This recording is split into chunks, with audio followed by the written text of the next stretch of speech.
Hello,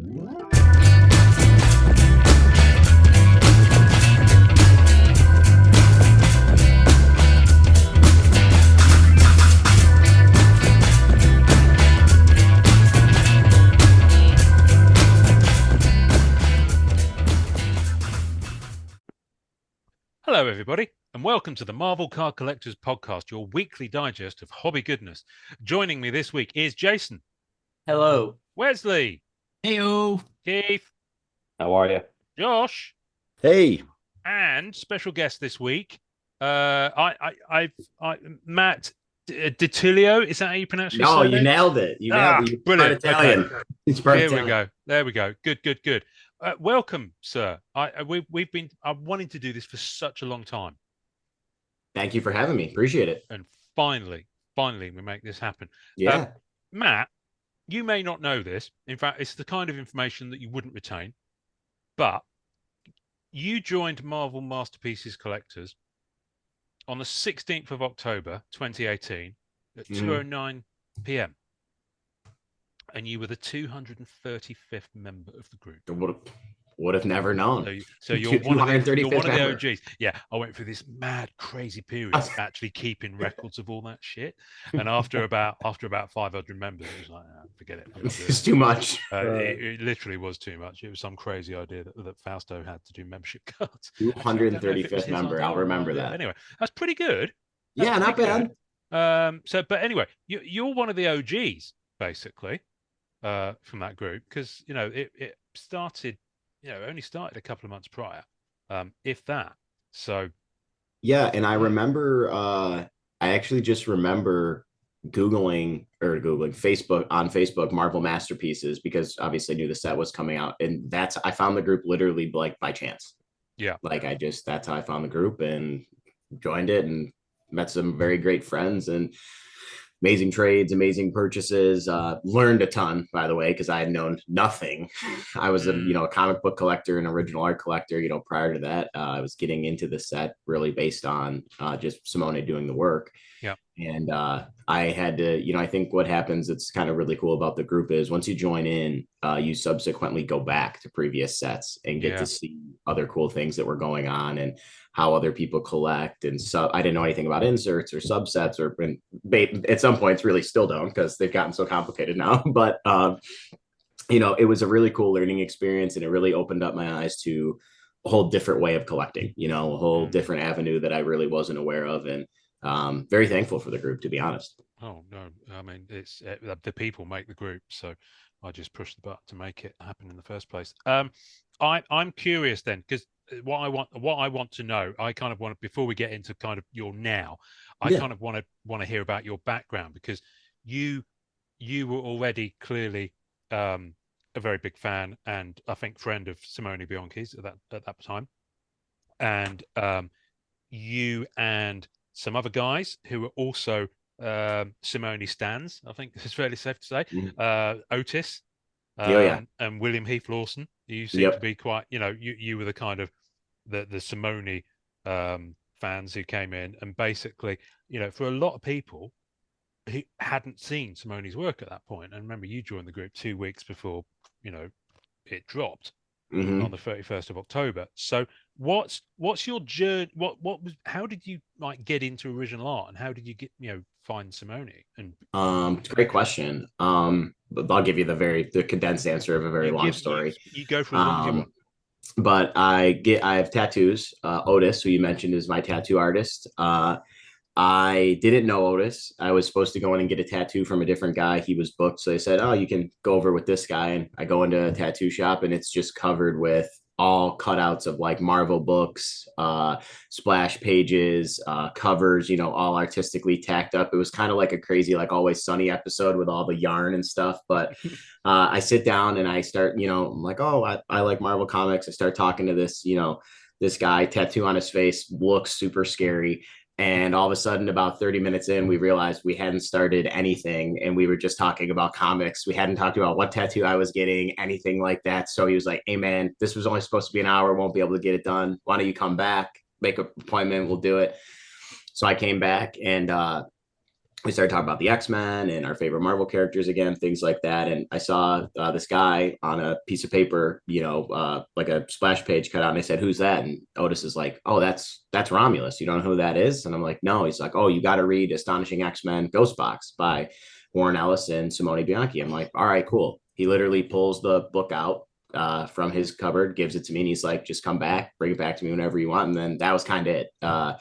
I'd been already collecting, comic books, but I hadn't, been reading, I didn't, not a massive X-Men fan, but we got on X-Men because Otis really likes them. And so I went back, read it, and I was like, the story was great. Warren Ellis, a great story writer, but the art was what really did it for me. So then I went on I tend to get hyper focused on things. So I went backwards and started collecting all of Simone's work from DC to current. And at that time, I was still going to the comic book shop every single Wednesday, picking up my pull list, things like that. So I continued on that journey for a while. I met Simone for the first time at New York Comic Con 2017. And I bought my first piece from it. After that, I was like, okay, now I've decided comics has been great. They've been really good, but they started to get crazy. Every hobby starts to get really, a little wild in some cases with different groups of people, ways things are looked at. And it just, one thing I always liked about collecting, it was pure. I could, it was just something I really enjoyed. And it started to get a little bit wild. So I was like, all right, I'm going to start to dwindle down my collection. So I started dwindling down my collection because I was like a rare variant hunter. I would always go after like the 1 in 100s, 1 in 50s, try to get them signed, remarked.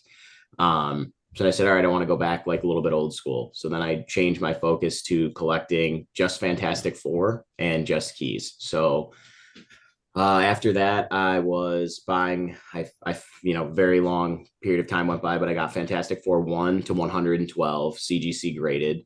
And then I had 112 to current. Plus AF 15, Tales of Suspense 39, Journey into Mystery 83 and 85, big comic books, ASM 1, ASM 5, ASM 13.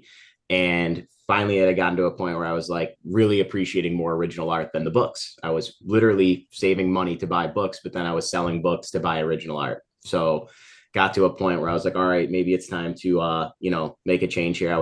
My parents moved out. I bought the house that I grew up in from them.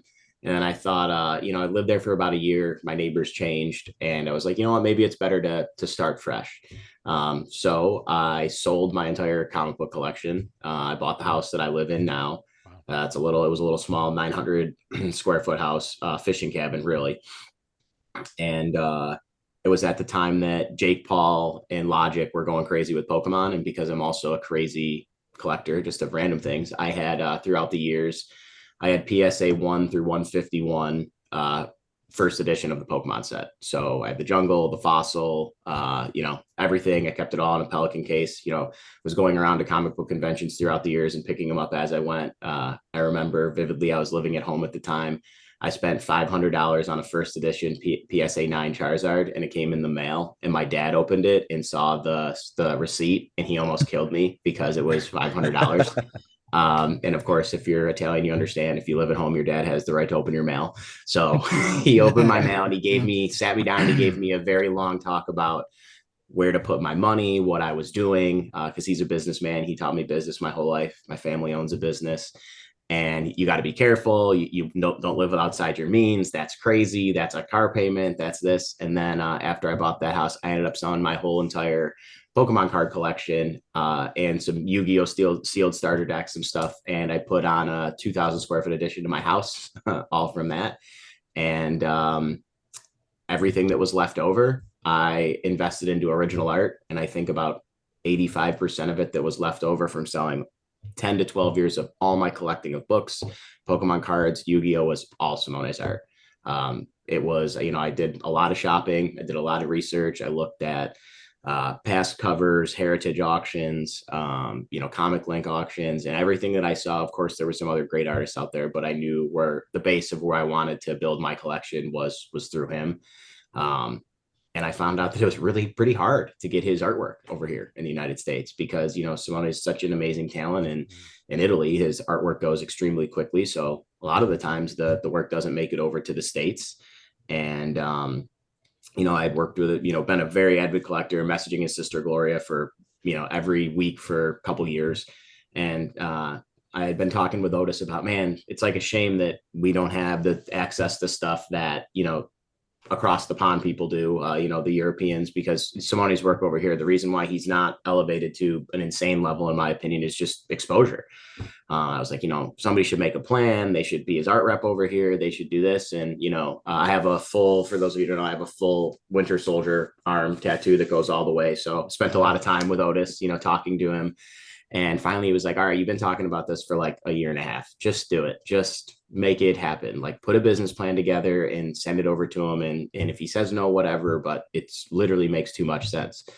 So I give Otis a lot of credit because he pushed me, to basically press the send button. And Simone read the email. His sister called me like, a couple of days later and was like, we're not sure if any of this would work, but you seem, like what you're doing, and let's have a meeting. So had a meeting, talked about it. I basically told them that I would guarantee them X amount of dollars of sales. And if I didn't hit that, then, they didn't have to pay me. I would do it. No problem. I would do it, for free. Just because it was like a passion of something I wanted to do. And he didn't think that anybody would, pay $10 to have his autograph or want to have a cup of coffee with him. He just thought it was, people just wanted to buy his art. And the more I got to know him, his art's amazing, but he's the real draw. He's just hilarious. He's one of a kind guy. And we ended up doing the very first breakfast at New York Comic Con, and I think it sold out, almost instantly. After that, they started sending me some covers and some preliminaries and some things for me to sell, and kind of just kept going from there. And now we are where we are. So, a little bit of a long collecting story. I went from getting a tattoo to collecting books to dwindling my collection down to really focusing on investment key books. I think I had AF-15 3.0, I had FF1 7.0, FF5 7.0. So I had some really, some books that took me a very, very long time to get, that were hard to see them go. But now I get to walk around my house and enjoy my house. And I get to, see some paintings on the wall that, I think one thing where, at least for me, that speaks volumes is there's a lot of, believe it or not, there's a lot of X-Men ones out there. There's a lot of FF ones out there. They did make it. They may not be in the greatest condition, but they're out there. Whether they're a 3-hole punch from a kid that used to put them in a binder, or they're coverless, but they're out there. But there's only one of the original cover art for this comic book, or there's only one, behind me here, Hyperion versus Namor from Marvel Masterpiece Battle Spectra. There's only one of those. And, that spoke more volumes to me, and it really directed me to original art, because I was following GPA very, very closely. I know a lot of the guys in these groups, they follow card sales very closely, and the comic market just started to become increasingly volatile. It was like shooting up, then it was dropping down. It was shooting up, it was dropping down. So I said, all right, well, let's look at the books that aren't going down. And they were the big books. So they cost more money to get into, but they had a track record of really, climbing throughout the years. And instead of investing my stuff in stocks or, bonds or IRAs, I just invested them in comic books. And I will say, my dad did tell me at the end that he was wrong, and he was proud of me for investing. And he couldn't believe what I sold my Pokemon card collection for. Wow. Any of these books. But yeah, that's kind of how I got to where I am, and just kept building from there. Wow. I mean, I guess you can't live in a comic book or Pokemon, the graded card case. So, so yeah, there is that. Wow. Okay.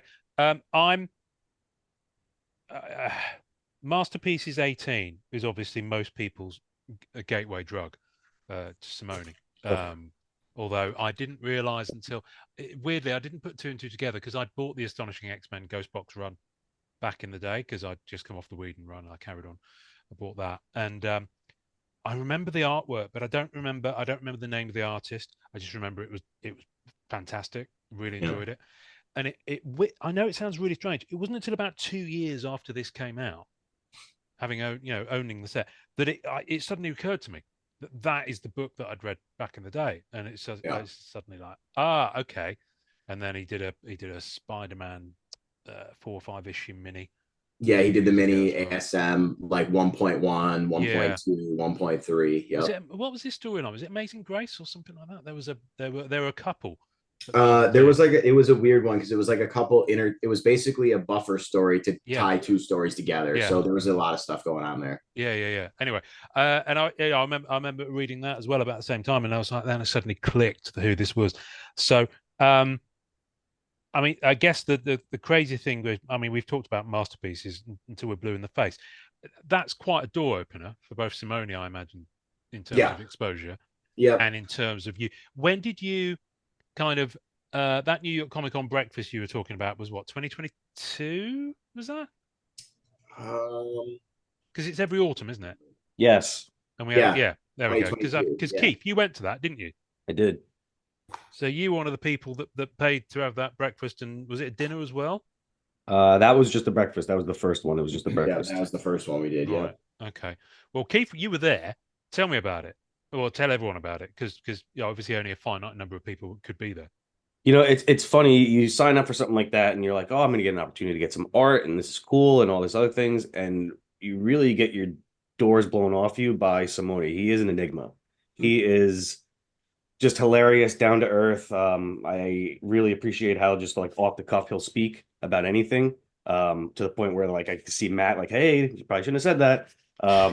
A couple times. Most of the time. But yeah, I mean the event itself, the people that were there. I mean Otis, you spoke about. I learned his story and what an amazing story he has. It was a really like I can't trade that for anything. Like that was worth every penny. Just being there in his presence, he would answer any question we asked, even when he shouldn't, and it was awesome. I Yeah. would absolutely do it again. Yeah. And you know what? The other thing as well, I think Matt, this was before you were kind of you.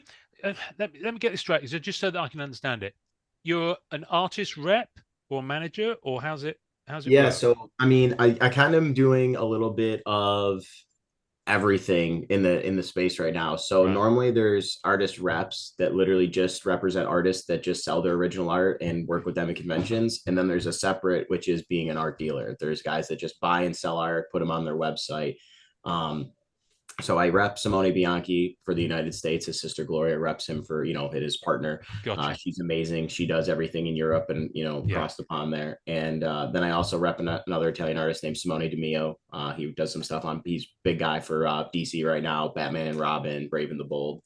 Um, but I'm a collector at heart, and buying and selling things is basically what my family's done our whole lives. And I didn't want to lose that either. So I have my own repping side of it. But then I also am, dealing fine art. And really my job is to try to, I just like finding pieces that go to perfect homes. That's like my thing. Selling art's great, money's cool. But like when if I have something that would go great in somebody else's collection, they're able to come to you and either buy it from you, or you could point them in the right direction, and then you see that post, or you see how they react, or where it goes on their wall, or whatever it is. It's a really cool feeling, and there's been a lot of people that have helped me to do that. So like I said, making money's great. It's definitely a part of it, but really making sure that, the art goes to amazing places. And, I'm also different when it comes to this. If somebody buys something from me and then they sell it, it is what it is. To be honest with you, that really doesn't bother me. But if somebody buys something from me and it goes to their personal collection, and I know, and believe me, you can tell when people buy things and it's going to go somewhere else, or you can tell when people buy things to cherish it. And I can really say, like, a lot of those people that came to that very first breakfast, that was a lot of their very first pieces of original art, let alone a piece of original art from, a historic guy that's been doing comics for 25, 30 years, painting his whole life, and then, dedicated 18 months of his life to painting 135 paintings to create a card set. And getting to see like those reactions when people lifted up the boxes for the first time and got to see what they had, that's, really was enjoyable. That's one of the main reasons why I do it, because Simone gets to enjoy it. The collectors get to enjoy it, and I get to enjoy it. So anybody that comes to something like that, it's a real win-win. It's pretty cool. No, it is cool. I think you know this. You'll remember this because Simone very kindly did a live Q&A in MMC, maybe Yep. 2019. And Fausto and I had sent him questions from people, and there were some questions that were kind of quite hot button at the time, because obviously people had views about how the cards were and how dark they were in some places and Yeah. things like that, along with other more positive elements. I remember we did that Q&A, and he did it live in MMC, and he was so up for doing it. Oh yeah. Really open to it. But at the end of it, they forgot to press the save thing on Facebook, so it didn't save it, so it's gone. So we very, very, very quickly did an episode where we recorded what we remembered of it. So, but it's not the same. Of course, it's not the same. And I remember afterwards, Gloria, bless her, she was so apologetic. She was like, "Oh, I'm sorry, we didn't really know what So yeah, that was quite funny. I imagine you'll be shepherding them through those social media interactions from yes. Yeah. Which was good. I could talk about Masterpieces 2018 all day, but I'm sure these guys have got some questions. So let's just anyone want to fire something over? Matt, how you doing, man? Good to see you again. Good to talk to you. Again, brother. Been a little while. So the MegaCon Orlando, kind of like Keith was saying, it's a one-off experience. You remember probably your first Marvel card, your first big comic, all these different things, but getting a chance to go kind of behind the scenes there and meeting Simone, amazing. The energy the guy has, the passion he has, and the event it was unbelievable. Where did you come up with the idea? Being very honest with you, it's something that my family does for work so we own a beauty supply business, and we have these things like, these big hair shows where a representative person for a Redken or a Paul Mitchell or whatever comes in and they do a big show. And then after the big show is 250 people, it's a look and learn, there's music, everybody's, bumping and, going around having a blast. The following day, there's like an interactive, very hands-on, like 10 to 12 people for like the most serious people that want to come in and actually learn what they saw on stage from the master and be able to, really pick their brains. They, the person that's the hairdresser or the lead hairdresser from the brand actually walks around, helps you cut the mannequin, make sure the haircut's perfect. And I thought like, how do we do something like that where it's, not everybody can learn, but Simone did do recently, I went to Florence, which was awesome. He did a workshop, first time he's done a workshop in about 10 years, and watching him help other people and watching him explain what is natural in his mind that's just already happening, where he had to like take a step back. And, it was really cool. There was kids from 16 or 17 all the way to guys up to 60 in this class of the people that came. And so there was very different views, and how he explained everything to everyone was crazy. But I basically took that idea and I thought, New York Comic-Con's amazing. San Diego Comic-Con's amazing. But the bigger they've gotten, the one thing that you lose the most of is the experience. You lose the interaction. Of course, you can have that 5-minute where you're standing in front of the booth and they sign something, and then they tell you a little anecdote about whatever they signed, or, you get to ask your question. But to me, the best experiences are the ones that are, very intimate, and the ones where you can ask the questions that you want. And I'm very thankful that Simone has the personality he does, because maybe the events wouldn't be as successful if it wasn't for him. But it's I basically took it from that, and I just thought, J. Scott Campbell had did one a couple years ago or prior to that, and he did it like away from the convention, but it was from he was doing like a big launch or like an anniversary of some Gen 13 stuff, so it was like a one-off type of deal. And I was like, why isn't this done like more often? I attended it. I went with one of my buddies. And you try to talk to J. Scott Campbell at a New York Comic-Con. I mean, his line's 2 hours long. Sure. He's just signing. This was a way to get original art from him. It was a way to guarantee, a half body figure, pencils, beautiful by Jay, you got to pick everything. So I kind of took a little bit, from my past business experiences and a couple things that I had been to maybe once or twice, throughout it, and just kind of push it together, and it's more about getting a group of like-minded people in the same room that are there for the common reason and just enjoying each other's company for 2 hours. That's literally, the art's really cool and amazing, and everybody's very happy with the art, but it's really cool from when people lift the box up, they see the art, They look at everybody else's art. They talk about the art for about 10 minutes, and then it's all questions about the art. It's, you know, how did you do this? When did you paint this one? How long do they take? And getting to hear, you know, insight, part of the process. It's just it's a really cool experience. So I'm thankful that they've, you know, taken off the way that they have, and definitely look forward to doing them more often.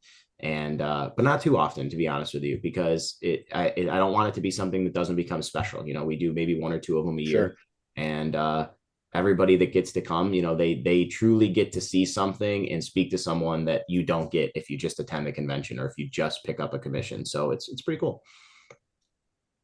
It's an awfully long Yeah. way for me to go. Yeah, to absolutely. Original Yeah, we're experience. gonna have to come and do one near you. Yeah. Well, the thing is, yeah, he's a lot closer to England. Yeah.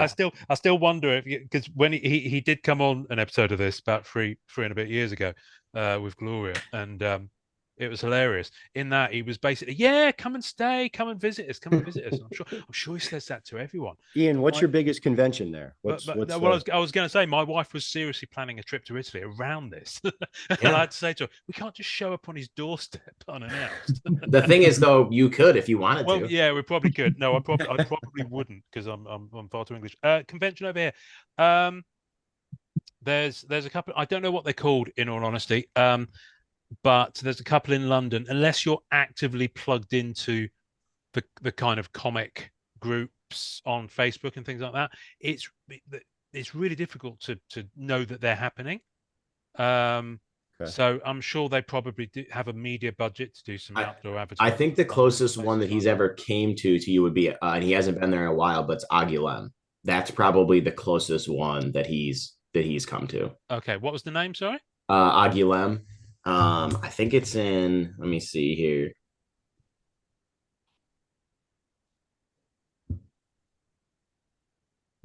While you're looking that up, France. France. Right, that's why I haven't. So it's not really that close, but that's the closest. No, exactly. I mean, there's a pretty big one in Leeds called Thought Bubble, which is more sort of yeah. I didn't know that was in Leeds, actually. Yeah. No, that's in Leeds.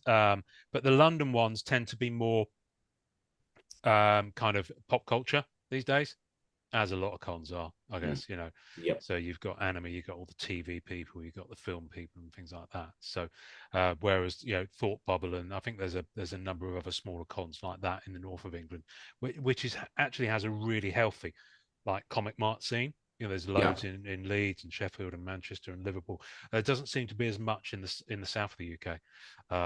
So yeah, those still happen, and so the ones in the north of England tend to be more focused on, you know, the artists and things like that. What's the one at Lake Como that it's literally Lake Como Comic and Art Festival. Right. Okay. Yeah. Because I remember seeing posts about the one.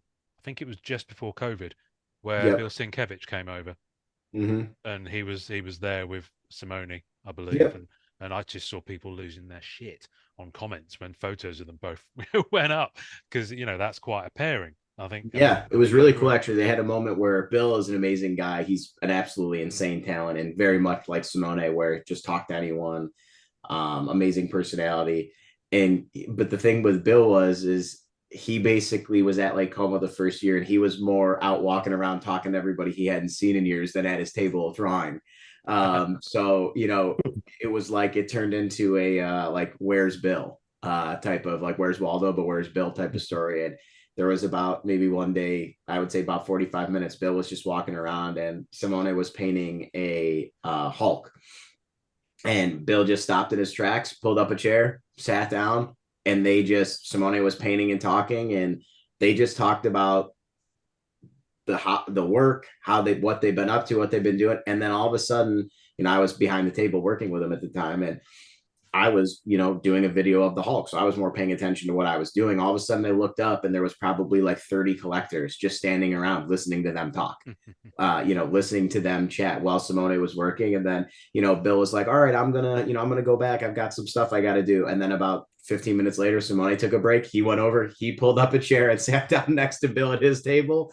And then he watched him paint and draw. And the same thing.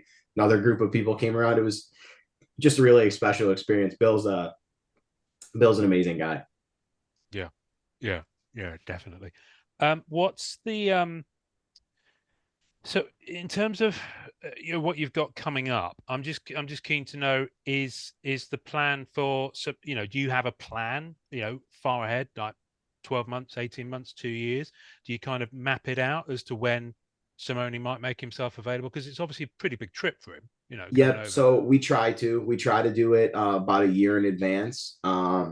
But there's two major things that come into play when you're doing something like that. Number one is deadlines. Whatever projects he's working on, whatever things he has going on. I mean, we have a very great understanding that what we do is, great and very important, but published work always comes first. That's how he's earned his stripes. That's how he continues to make himself work in the business. Then also, I guess it's three things. Also, another thing very similar to that would be like the exhibitions that he does. I know it's far away, but if anybody ever has a chance to go to one, no matter where they are, they're one of the most amazing experiences ever. You're talking like 150 to 250 pieces of Simone's all throughout like an old Italian villa or a museum. Absolutely stunning. And then the third thing is, and most importantly, there you go, the amazing talent. An That's the amazing. one that he was just doing Yeah, when he came on the podcast, that's I think. insane. The Yeah, art there so is that It's, one amazing. was it's so in good. that one was in Città di Castello. I was not able to go to that one. That one was happened during COVID. And what was amazing about that one is a lot of people don't know this. That is the biggest gathering of a single artist's piece in the history of Italy.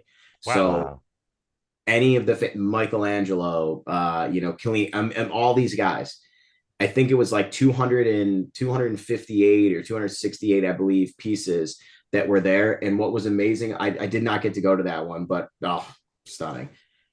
But Gloria was able to walk me through it via WhatsApp. Yes. And what was truly amazing about that was it was a culmination of new works that Simone had created, which he always does for exhibitions, but he had reached out to collectors from all throughout the world and all throughout his history. Yeah, beautiful. I'm a Frost and the canvas Phoenix. Yeah, so it's got some of the masterpieces pieces in And the reason being is because he reached out to people about some of his favorite pieces, some of the pieces he would really like, and it was amazing to work with him. Gloria did such an amazing job. Basically, you ship the pieces to them. They paid for the shipping, the insurance, brought everything in. You knew everything was in good hands. But then, to me, that adds more provenance to a piece of art that you own, where it goes and is featured in a major exhibition for, the piece is gone for you for 3 months or whatever it may be. But everybody that they asked, believe it or not, said yes. Nobody had a problem with it. And it was a real cool thing because it was a culmination of new works, old works, collections from Brazil, Croatia, Buffalo, Tonawanda, New York. there was things from all different, California, all over the world had reached their way back to Italy to, where they were first made to be on display. So it was very cool. And then the last thing is Simone's mood. If he wants to travel or not, if he wants to leave, that's the major thing. He's got 2 boys, an amazing wife. And it's like you said, it's a very long trip and it takes a lot out of him. So when he gets here, he wants to make it worthwhile, as far as he wants to stay for a little bit. He doesn't want to come in just for a Thursday to a Monday. Yeah. So we try to build some stuff in around that and make sure that it's, worth it for him to fly all the way over. But normally I say once he gets here, he's in a much better mood and then enjoys it. But it is, it's a long trip. It's a long trip. Yeah, it is. Shout out, by the way, if she listens to this, to Gloria, because she hooked me up with a signed copy. Oh, she's the best. Matt, did he post pictures on his Facebook or something? I could have sworn I saw like a video walk around. He did a video. He did it in it was MMC. amazing. Yeah. It had like maybe a video wall also. And that one was in the newest one. That's the one in Livorno. The one Amazing Talent was the one prior. The coolest part, in my opinion, about the Amazing Talent was they did a villains room, and when you walked into the room, it was completely black. So they put curtains up that you had to walk through. They had no lights except for red tube lights above each of the paintings. Oh man! And it was like Darth Vader, Darth Maul. Then you went over and it was the green light and it was above Doctor Doom. So it was a whole blacked out section that basically just had lights on the floor that guided you where to stay on the path was. But you were basically walking down like kind of like a snake way of all villain paintings that were all only illuminated by the light above them with whatever color it was that, went with the villain, which was awesome. Yeah. Yeah, That sounds pretty cool. That they on this one is still on MMC. Simone did a walkthrough of that with Gloria, and they literally took their phone. I mean, it was about 20-25 minutes long. And they were talking about it, and that's the one room they kind of started to go into, but then they stopped because they realized no one could see anything. It was too dark. Yeah. Yeah. That's cool. Can I just tell a little funny little story before one of the other guys jumps in? Please. Jake McManus, Retroverse UK, went to the exhibition, went to Italy specifically to see that exhibition that happened that finished in November. And he got there and it was closed. And it was like he was literally there for the last few days because they had like a weather, like some like heavy rain or flooding or something like that. And he went specially for it and he couldn't go. I know that story, and I apologize again to Jake. Reached out, but one thing I will say about the Italian way is that when a hurdle's hitting something like that, it's not open. It could be a gust of wind. It could be, it's too hot. It's too cold. I can say this: they definitely will not be using that building again. The one that they did.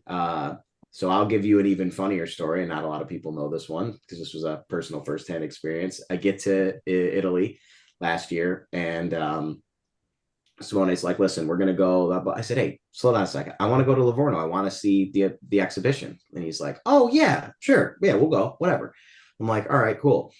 So one day he's like, "All right." He looks up on the thing; it's open until like 7:30. We get in the car at 5:30. Takes about an hour to get there. We get there at like 6:20. Now I'm walking in to the exhibition with the guy who created every single piece in the exhibition. There's a couple people there right when we get to the front desk. It was like probably like a 20-year-old kid with like his father who was maybe in his 50s. Kid like bashes his father around the arms like, "That's Simone Bianchi," in Italian. Simone just walks right up to him, starts talking. I'm like, "All right, have fun. I'm going to go explore around." So you go up these winding steps, you get up, and there's all these different rooms. And like you said, there is a room where they had like a Van Gogh experience where you walked in and there was videos all around you. And like the Hulk was punching through the glass and the glass would shatter. A new piece would come up, like an immersive experience. Amazing. I'm up there for like 10 minutes and all of a sudden the lights in the room I'm in shut off. And then the lights in the other room on next to shut off. Simone comes up. He's like, "Oh, let's go back." I'm like, "No, they shut the lights off over there." He's like, no, hold on. It's open till 7:30. It changed like 2 weeks prior because it was now into like the fall hours where they only were open until 6:30. The lady and Simone start not arguing, but speaking to each other loudly as Italians do. And the lady's basically like, "I don't care who you are. I work until 6:30 and the exhibition's closed." Wow. And we left. Now we didn't leave peacefully. I can tell you that. Wow. But we ended up coming back and I got to go through it, but it's safe to say that lady wasn't back for a while. I don't even know if she's back at all now. But it was crazy. So I shared that story with Jake because it's very unfortunate, but yeah, whether it was weather or whatever it was, it's like a building that's owned by the city. Right. So if the city deems anything, is because it's a very historical building. So if the city deems anything, it's, where something has to be done. That's like one of the buildings that always is closed because it's a part of the city building. So very interesting story. But yeah, I heard that story from Jake, and I know Jake, he's a great guy. And I hope, this is a shame. It just made me laugh. Of all the people, bless him. At least he didn't hop on a flight over the Atlantic to go, because that would have been my God. Actually, to be fair, it would have just been funnier. So it would have made it. I was going to say, as long as it wasn't me, would have been more funny. Yeah, exactly. Hands up, who owns original art by Simone on this? Cool. There's two people raising their hand. Josh, I could have sworn you did, and that you were very slow to raise your hand. Then I wasn't sure if you were like, do I admit to it? Don't I? Yeah, no. I went to in Orlando. I got my Venom, and I did sell it. I had a fan who was really big Venom guy, and So for me, after that experience was all original art. It kind of changed everything from going after the rare serial numbered cards. Um, and so I sold it. Um, but amazing, absolutely amazing. Everything about it was phenomenal. The experience, and it worked out great. Very good. I had a question for I didn't mean to interrupt, but You were carry you on. done? You No? carry on there. Okay. Well, Matt, I did a little research here the last few days, and it's kind of exciting. You're like a little bit of a success story because you did all this like organically through relationships and hard work and all that. Was there like a time where it just hit you and you're like, man, wow, I can do what I love and make good money, and be happy. Yeah, well, first off, thank you for the kind words. Second off, I'll tell you this, a lot of people have asked me like, how did you do this? I want to do that, I want to do this. And I'm like the worst person to ask because it's exactly what you said. I'm very thankful the way it just kind of happened. It just kept going. I didn't have like a playbook. Um, I just thought of things and tried to plan them out and did my best and presented them. And then it happened to go from there and go on and, build from there. So yeah. So my family, my grandfather started our family on business. We're this next year, 2026 will be 80 years. So we've been doing Wow. this selling beauty supply products a long time. My dad's the president, his brother's the vice president, my brother's 10 years older than I am, is the director of operations. I'm the director of sales. And when your last name's Ditullio, when you're 16, you don't have any more summers and you go to work. That you go to the warehouse, that's what you do. And for me, that's work. What I'm doing now, this isn't work. This is like I have so much fun. I mean, I work my regular job from 8:30 to 5, and then I come home and thankfully I have a very great fiance. But from 5:30 to 10, I'm looking up original art, looking up cards, scanning art, doing whatever, building I just launched my website earlier this month, built a website from scratch. Didn't know how to do that. Just did a lot of work from there. I think, to be honest with you, after the first breakfast at New York Comic Con, and not the one that Keith attended, not because of the money we did or the numbers, but because how happy Simone was. I was like, okay, I think we can I can continue to do this because at the end of the day, financially everybody always wants more money, but like everybody, Simone's good, he's okay. He's not a greedy guy. So I was like, maybe like it's too much pressure. He has to really, people don't realize sometimes he has to think about what he wants to say in Italian, process it, change it over to English, say it in English, and do that for every moment he's here, for every day, every time that he talks to someone nonstop. And sometimes by Sunday, there's times where somebody will say, oh, do you want to go out to dinner? And it's, an artist or whatever. And it's not disrespectful. Somebody's like, I just can't, I have to just not talk for a while. Like my brain is mush between painting and talking. So I kind of thought, man, maybe this will be too much, where it's like 12 people asking him all questions, this and that. It ended. We went over to we were supposed to go right back over to New York Comic Con. We went over to like a Texas barbecue in New York City, like one of the ones, it's like a barbecue chain. And Simone thought it was like the greatest barbecue of all time. So I have really barbecue in Italy. And I got one of those for me to celebrate. I got one of those insane like goblet fishbowl drinks with like the floating shop thing, like it's like a slushy.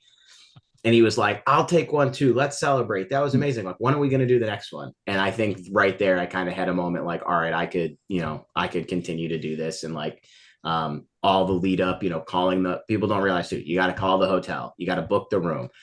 Some of the hotels now, when they find out what you're doing, I have to get insurance because of the amount of the value of the pieces that are in there. I have to pay for the staff member for the hotel. So all that stuff get correlating. Then it goes to the collector's end. What does the customer want? Well, they want Spider-Man, but has mask half torn off. And I got a job. I had, 3 or 4 Excel spreadsheets going on. And after that, when it was all done, I was like, all the work was worth it. Everything was good. And, I want to continue to do this and keep building. And that's kind of what I've been able to do since then.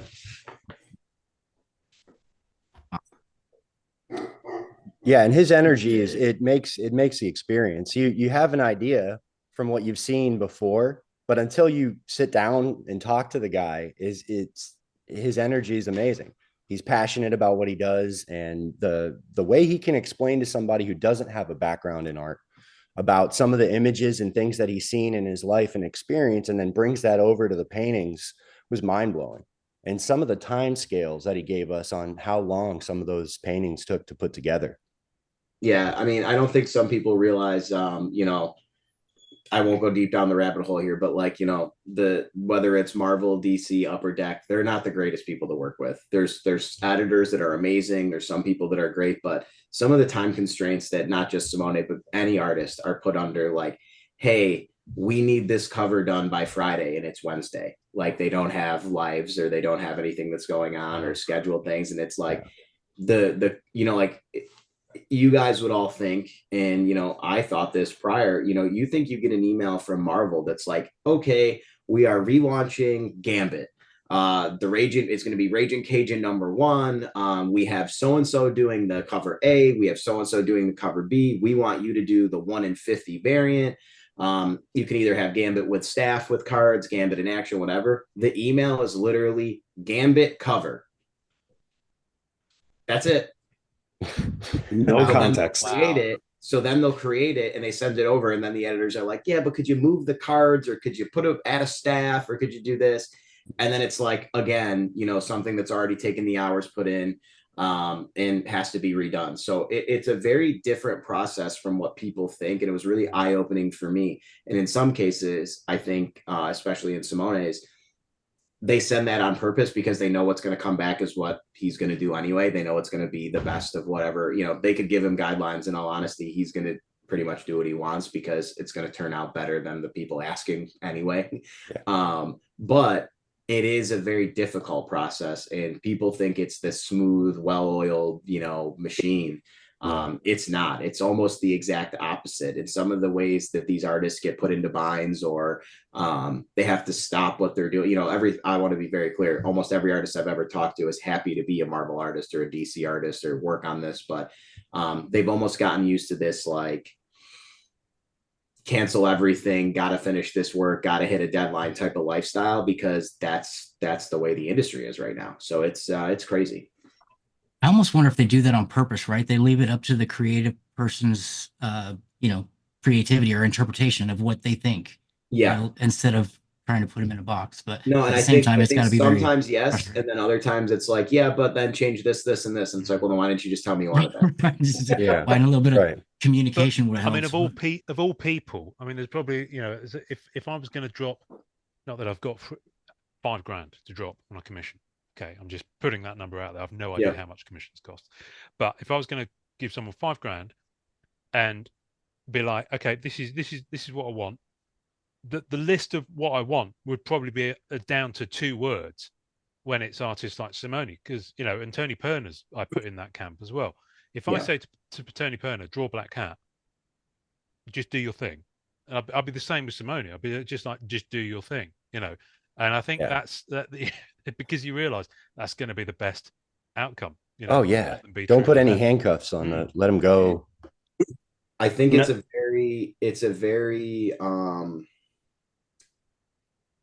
very hard thing to do when you're first getting into collecting, but as you grow further into it, a piece of advice that I would give anybody that's getting a commission from their favorite artist or trying to get one, because I've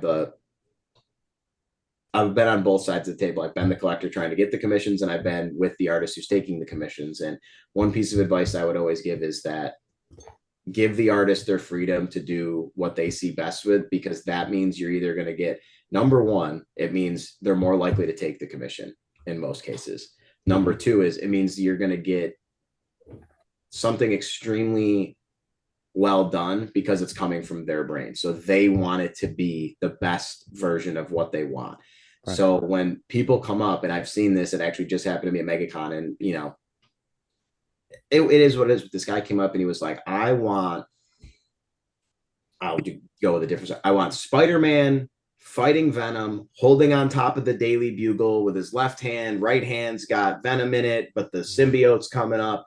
And it was done. And, it got to be where it was. But the artist said to me, well, there's not really much freedom for me here to do anything else that I want to do. So I'm just going to give him what he wants. And not that he didn't put any less effort into it or whatever it was, but he didn't feel comfortable as the art adding something because this person was so laser focused on what they wanted that he didn't want to add anything else or take because he didn't want to disappoint the client.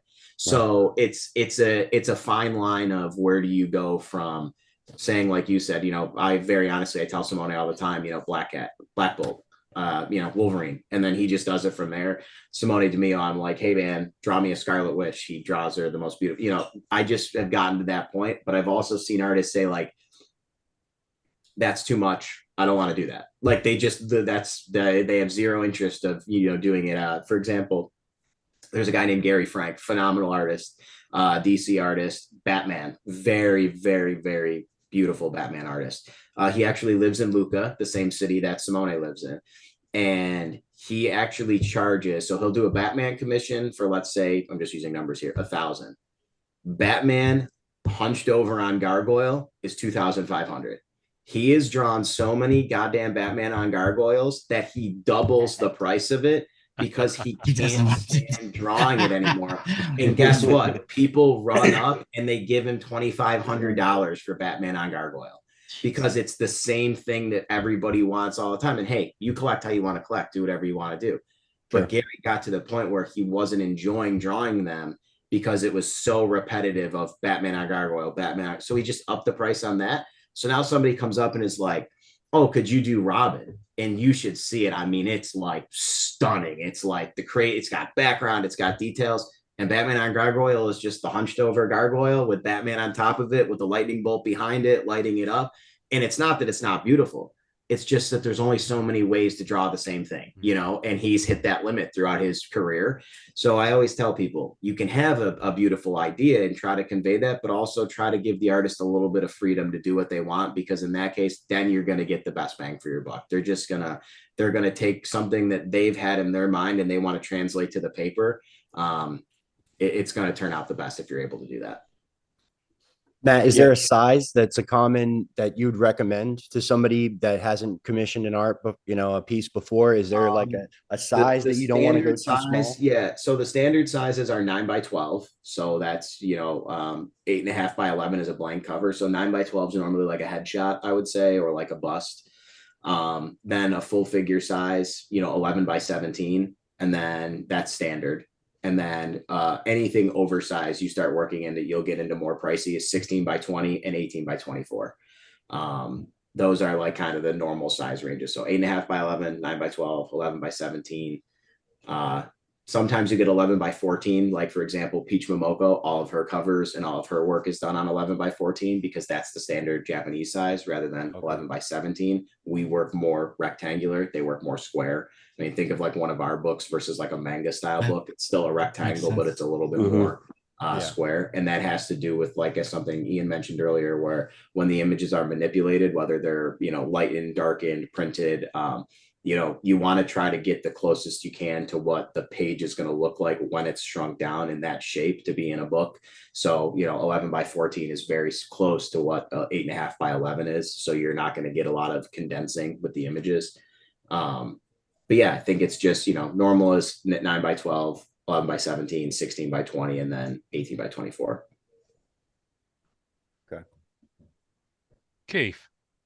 Yeah, I just wanted to go back to commissions and how you should work with some of these artists. Like when I had my opportunities with Simone, and Matt and I have worked together 3 times now, I was very non-specific. I was like, hey, make sure she's got claws. Hey, make sure there's fire. Hey, make sure it's this. And that's it. Like one word, and you just kind of let the artist go wild. And for me also, when I do a commission, I don't want to be too specific because I like the surprise also. I like to see what the artist came up with. I want that mad scientist Simone's gears turning, and I want to figure it out, boom, right when I open it. To the point where I've been mad at Matt because he's shown me pictures of it before it arrived at my house. And I'm like, no, why'd you do that? My bad. And like you're like the opposite of what everybody else wants. Normally it's like, I saw one's done, where's my photo? So then I just start floating them off, and I always forget Keith doesn't want them. I'm like trying to redact the message prior. Yep. And I see the little ting and I'm from Matt. I'm like, oh no, it's done. I'm like, I don't want to see it yet. Damn it. and you just stand there for a minute, and then finally you open it. Oh God, and you close it, and you put it down. But yeah, I mean, you really want to just let them run wild. I think that's when you get the best results. So that's just my experience. It's interesting. I've got a very it's bizarre. I've got one thing that I want to do with Black Cat, and I'm not sure if I want it to be a commission or I've got 5 blank Black Cat issue 1 sketch covers. They're buying them at the time, and they're still sealed. They're still there, ready to go. And I'm sooner or later I'm going to have the money to get them out there to people.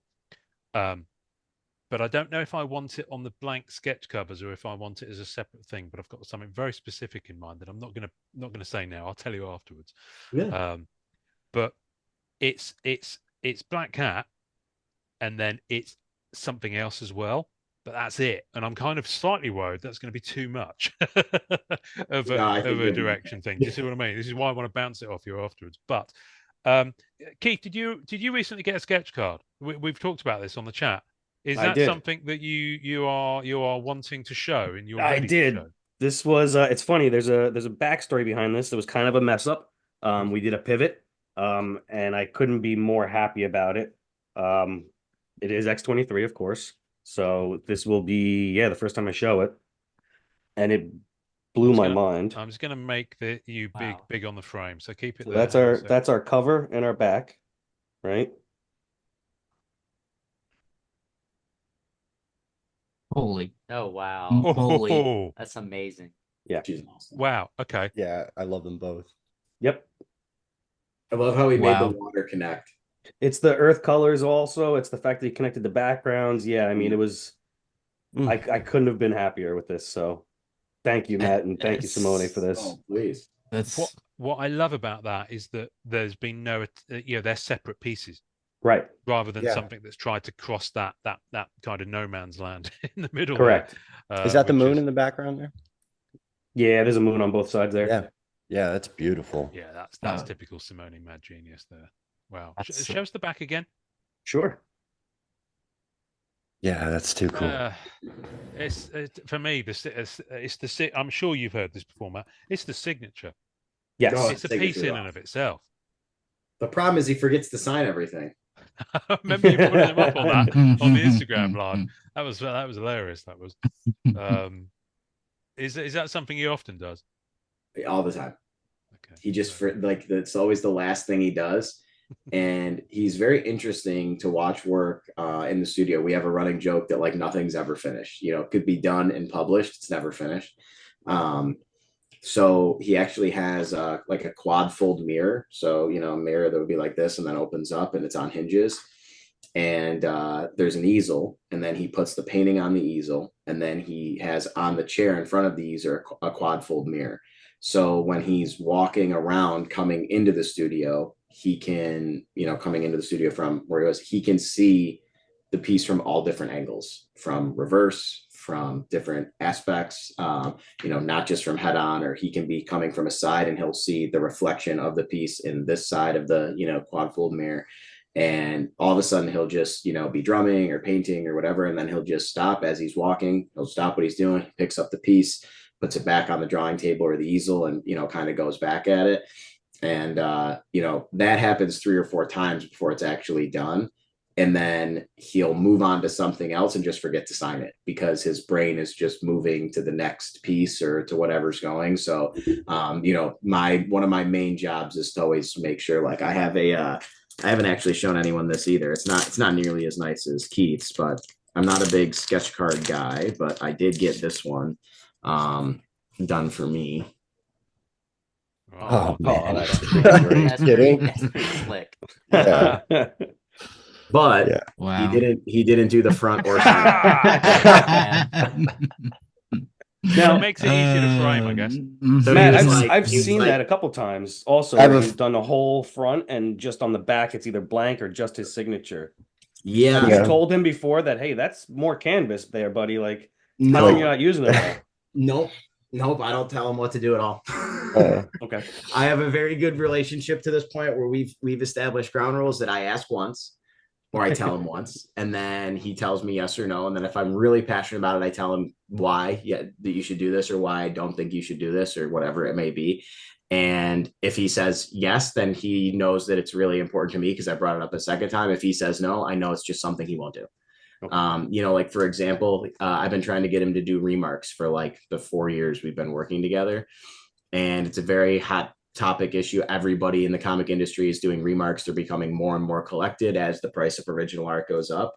And I think probably at like MegaCon, this is not a joke, we probably had over 50 requests for remarks and turned down every single one of them. And when somebody asks, he looks at me and he, directs them over to me. And I have to tell them no. And from a financial standpoint, you would tell them all the time, like, we need to make little Bianchi babies. And that's where they start, is like with a remark, because that's the beginning, right?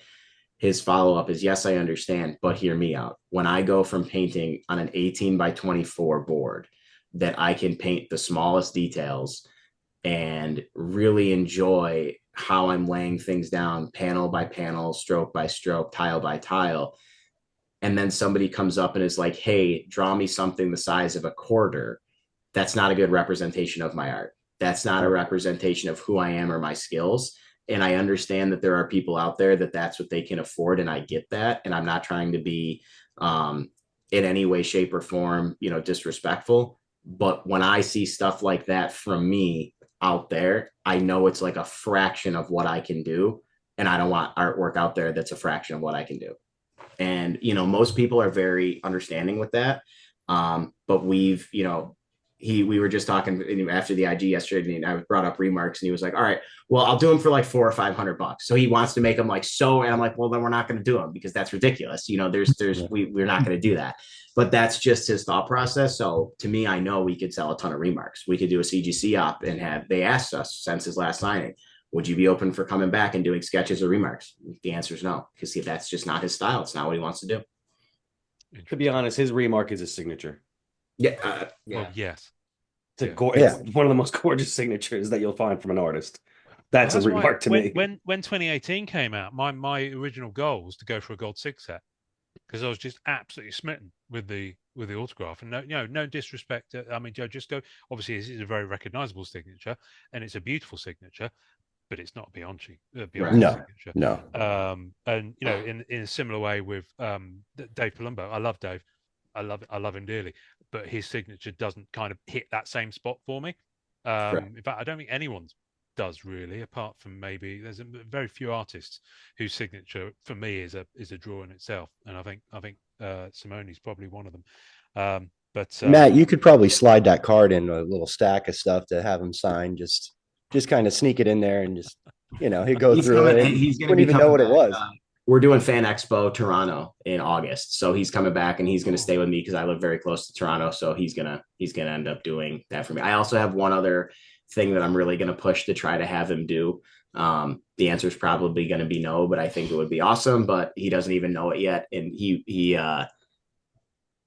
he's staying with me, so I have a little bit more power over him at this point to try to get fair enough. I'll give you guys this, a little sneak peek for anybody that watches. So one of the things I'm going to be working on is I want to have him so these came out, and I'm going to essentially like sand off a 4x4 square and lay down a white paint and try to get him to do like a bust on one of each of the skateboards. So they would literally be one of one. He would do the Iron Man on Iron Man, Captain America on Captain America, Black Panther on Black Panther, sign them all one of one. But like these have become increasingly more collectible. At a lot of shows lately, I've seen a lot more people coming up with Marvel skateboard decks, pieces with original art on them. It's another way to collect. And, one thing that I'm here to do is I like to see everything in every way that everybody collects. And the skateboard decks and signatures, original art on them have become massive in probably the last like year and a half. So I got some work to do to sand him down and lay down like a white base so he can, go over the top. But essentially, it's just the same wood that he would paint on when he's doing something on like a canvas board. So I've just got to convince him to be able to do 4 or 5 of them when he's here, because I've got 4 or 5 of the boards. But we'll see if he does. That's a killer idea. That's an awesome idea. I'd How love about a shoes? board. Yeah. He won't do shoes. I've tried. Yeah. Now Simone DiMeo, will do shoes, and he's, you know, like a sneakerhead. And I have a pair of like the Into the Spider Verses, and when he comes and stays, I'm gonna have him do on the toes of Miles and a Spider-Man, and you know, kind of like prop them up facing towards each other. But yeah, like that's what I'm saying is that the community is evolving, whether it's the card community, the comic community, but the collecting community is evolving. And some of the quote unquote purists may not love it. I understand that, but it is happening. It's changing. And the way people are choosing to spend their money or what they're choosing to put original art on, it's changing. There's no two ways about it. You know, I've seen people even come up. This one blew me away. I'm just not a digital art guy. It has its spot. I like to hold physically what I have. Yep. I had a guy come up to one of my artists, Simone Bianchi at MegaCon, and he said, "Hey, could you like do this drawing for me?" I handed him his iPad. Like he wanted him to do it on like Procreate and do it all, and then that was it. And I'm like, no, we're not going to do that, because once that image is done, now you can print it, you can make a poster, you can use it for your website, you can do that. Like, but I'd never had anybody come up and ask for a commission to be done on an iPad. You know, I didn't, you know, that was something I hadn't heard before, something I kind of had to think about, talk with my artist too, to, you know, kind of go forward with. But things are changing, and to be able to do some cool stuff and to be able to kind of evolve and keep moving forward and not just keep doing the, you know, one individual 11 by 17 full figure commission, but to offer some different options in some different ways.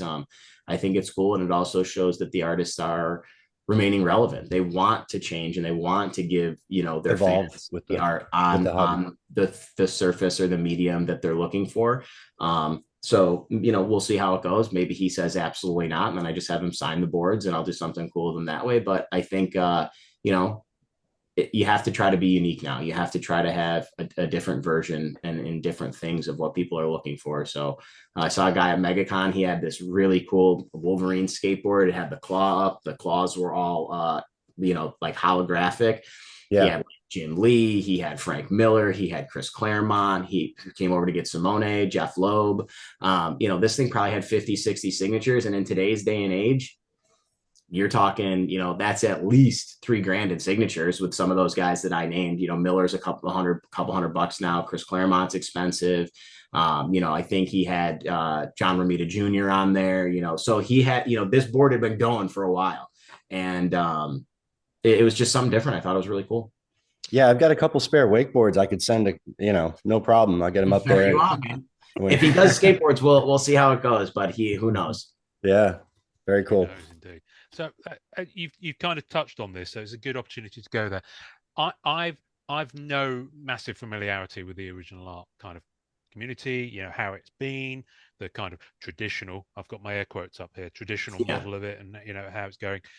But there's talk of the evolution, and one thing that's apparent, certainly when it comes over to the crossover with Marvel cards, is that there seems to be an awful lot more interest in the original art in the last couple of years. That's definitely been very much more noticeable. I don't think I'm wrong by saying the last couple of years. I think the awareness of it has been slightly longer. Certainly, I've seen a lot of people sharing it and talking about it in the MMC and MCCW, but I don't know enough to know whether or not that's just that chatter appearing in that group and it was happening somewhere else, or whether this is genuinely a build in appreciation. But certainly, you know, with the most recent set and the way the original art came out with that, and the interest in Dave Palumbo's work, which is very much a crossover from Magic the Gathering, you know, where do you see that kind of build of awareness and artists going with people like yourselves to go with someone who will represent them, and that kind of trend, if you like, is that likely to be something that carries on? Is it the tip of the iceberg? Is more of it happening than I'm seeing? I mean, what's your thoughts on it? Sorry, there's loads of questions there. It's a great question. I think that from when I've been in it in 2018, which is, you know, a fraction of how long people have been collecting Marvel cards, I definitely think there's been a surgence in, you know, focusing on the original art. I don't think, you know, there's always going to be, like I said, everybody collects differently, and there's always going to be the guys that are the insert collectors or the holographic collectors or the base collectors or the, you know, what if collectors, however they collect. But I think, I can only speak for myself. I can't really speak for the collecting community, but the end goal for me is there's only one of the painting, and there's only even one of one card. The one of one card doesn't exist without the painting. So if you want to climb all the way to the apex of that individual character or whatever it is, to me, it's the painting. And I think what I've realized in my time, because I always try to take a step back. It's very hard to understand something when you're really in it. When you're like, nose deep, you're not looking up. It's hard to understand maybe what's going on around you. So when I try to take a step back and, really have like a macro view of what's going on, I think there's been a huge influx of like elitist, completist collectors. People that once they get started, they want it all. They want from top to bottom. It kind of used to be just like, hey, I had some things in a binder. Yep, I completed the binder. I think naturally as humans, what makes us great is we always strive for more. But it's also sometimes what holds us back in some cases. So you get the binder done and you're like, all right, but what's next? Even though you've been trying to get the binder done for 6 months. It's like, okay, well, now I did that. What's my next move? All right, now I want the autographs of my favorite characters, the backslash of tens, the silver spectrums. All right, now I got one of those. Now I need a plate. So now you get like the rainbow. And then it's like, well, the only thing I have left from the rainbow is the original art. So, or people I've seen have started reverse. They buy the original art and then they say, this is my guy or my girl, and I'm going to work my way down. I need a plate. I need a base. I needed this. So I think for me, collecting as the hobby has really just grown. It's brought sports card collectors in, wrestling card collectors, action figure collectors, I've even, poster collectors, all these guys, because guys like Simone, guys like Eddie Granoff, they're crossing over into multiple fields. They're doing cards, they're doing tool posters, they're doing Smashing Pumpkin posters, they're doing Marvel covers, they're doing movie posters. So just the wide openness of the collecting community is really, I think, had just an influx of people that just want more. They want to have the apex of whatever they are collecting. And in many cases, that's the original art. So I don't think people are essentially moving away from cards. I think they're being more selective. I don't think people are moving away from comic books. I think they're being more selective with the intention of buying a piece of original art. Because let's face it, if you didn't fill the binder, you probably could have bought the painting. Or if you didn't, there's definitely different ways to look at it. So I don't know how or why, to be honest. If I did, I'd be doing, probably writing something for Forbes or something. But the trend to me just seems that there's become a lot more elitist collectors, and there's become a lot more people that are laser like focused on building that rainbow that includes the original art. Yeah. With the revenue and the income to back it up as well, Yeah, of course. These guys, I mean, some of these guys in the hobby now. There's guys that are coming in now that are, did any of you? No, nobody here was it. Anybody here? I'll give you a quick anecdote about what happened at OAX. So I was at OAX, first inaugural one, amazing convention. Got to meet Dan Dos Santos. Got to meet a lot of the Marvel guys. First one of those that's ever happened. First one. Yes. Oh, okay, right, okay. And I was very lucky that Bill from Comic Art Fans, shout out to Comic Art Fans, amazing. If you don't have an account, go make one. You can just see some amazing art. You'll see pieces on there that you've never seen in your whole life. You're like, I never knew where that was. Now you'll find it. They basically wanted to host something that, like you were saying, Ian, when you go to these big conventions, there's the anime section. By the way, I love anime. There's the pillow section, the pop section, they just wanted it the pillow original section. None of the. What are you going to? Believe me. MegaCon had a whole section. Of Studio Ghibli body pillows. Dead serious. Really? Okay. All right. Wow. Imagine trying to get back on the plane with that. But yeah, okay. Mystery boxes. There's a whole aisle. Just basically you go down, buy this to get the chance of winning this book, and it's like 1 in 300, and they're just selling out crap. But it is what it is. They asked Simone to do the original, the first ever inaugural poster, and Simone loves to draw Weapon X, so they decided to make Weapon OAX, and it was the poster that everybody signed, which was amazing. And part of the deal was he created the poster and it went to auction. And, this is where maybe people don't understand the back end of it is, proceeds of it went to OAX, but another proceed of it went to the Heroes Initiative, which helps comic book artists who are out of the industry that weren't taken care of properly when they were working. They didn't have the benefits. It really helps them go forward, and it's something I'm super passionate about, because sometimes if you look back at the way these guys were treated or what was done to them with their original, it is insane. And these guys are like help build what we collect today. So I'm very big. I donate every year to the Heroes Initiative. Now, very honestly, I could have just said, I want to buy the poster before it goes to auction and I'll just give it to you at this. And they said, no, well, they said you can do that. I said, no, let's have it go to auction, because if it goes way up, it goes way up and it makes more money for you guys and it makes more money for the Heroes Initiative. And I want you guys to come back. I think we all know Steve Miami from Steve Warbell. So he was there. I have a great relationship with Steve. He's an amazing guy. And the poster comes up at the night for the auction. And I think everybody in the room knew the two guys that were going to be going after the poster were me and Steve. And, quite frankly, I had a set budget for it and Steve beat me.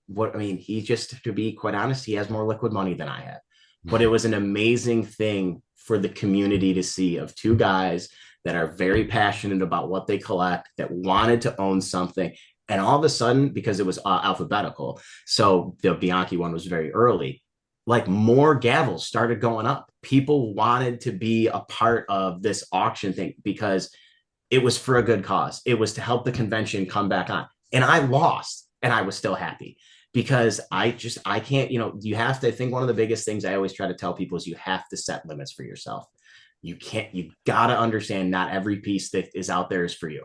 If you're a Black Bolt guy or a Black Cat guy or an X23 guy, there's so many pieces out there where if you go look, you'd want to buy them all. You have to try to be focused and you have to try to understand that, not every one of them can be mine, because then you're going to set yourself up for letdowns or for failures. But Steve was a guy who, prior to Marvel Masterpiece 2018, he didn't even know that Marvel Masterpieces were around. And he came in and brought in some amazing collectors, some new aspects, some new thought processes, some new ways of collecting that I wasn't aware of. The reason why Steve loves collecting what he collects, a lot of people know, he worked at a comic book shop and he used to see the cards when he was a kid. And he didn't have the money to buy them then. So now he does, and that makes him happy. And at the end of the day, that's what it's all about. If you work hard and you have expendable income and you want to invest it, because I always say you don't buy it, you invest when you're buying original art or high-end cards, then that's what you do. Go ahead and go for it. But it was really cool. Like I said, I lost and I was happy because it was two people that were very passionate about something, that wanted a piece that I was ready to go up to my budget, and I knew he had more budget than me, but I wasn't going to go down without a fight. I was going to try. Yeah. It's fun. Make him just have a bead of sweat. Possibly. Yeah. Oh, believe me, he wasn't sweating, but I was. Yeah, and it was cool. He came right up to me after. Well, it was like $14 beers because you're in Orlando at like a convention center. And I was like, Steve, I just saved a bunch of money. Let me buy you a beer. We ended up talking, and we took a picture with the piece. I ended up getting the prelim, so I have the prelim. He has the painting. It was cool. Prelims. Listen, I've got one prelim, and that's the Dave Palumbo one. Oh. And I'm just like, well, actually, no, it's the transfer piece. Actually, not the Oh, okay. Yep. And I do also have the prelim. Sorry, I have the transfer and I have the prelim, and they're small. I don't have wall space. I'm in England. You've been here. Our houses are tiny, and even if I do, there's a window there, and I need to probably get some proper like blackout stuff on it. So if I did put something up on the wall, I'd be scared shitless of it getting bleached over time. So that's why I think sketch cards are really cool. They're an amazing way to have original art on something that's easy to store. You can store a lot of them in cases. You can keep them together. Before I got into the Marvel Masterpiece community or group in the card community, I really never thought of having an artist draw anything on a card.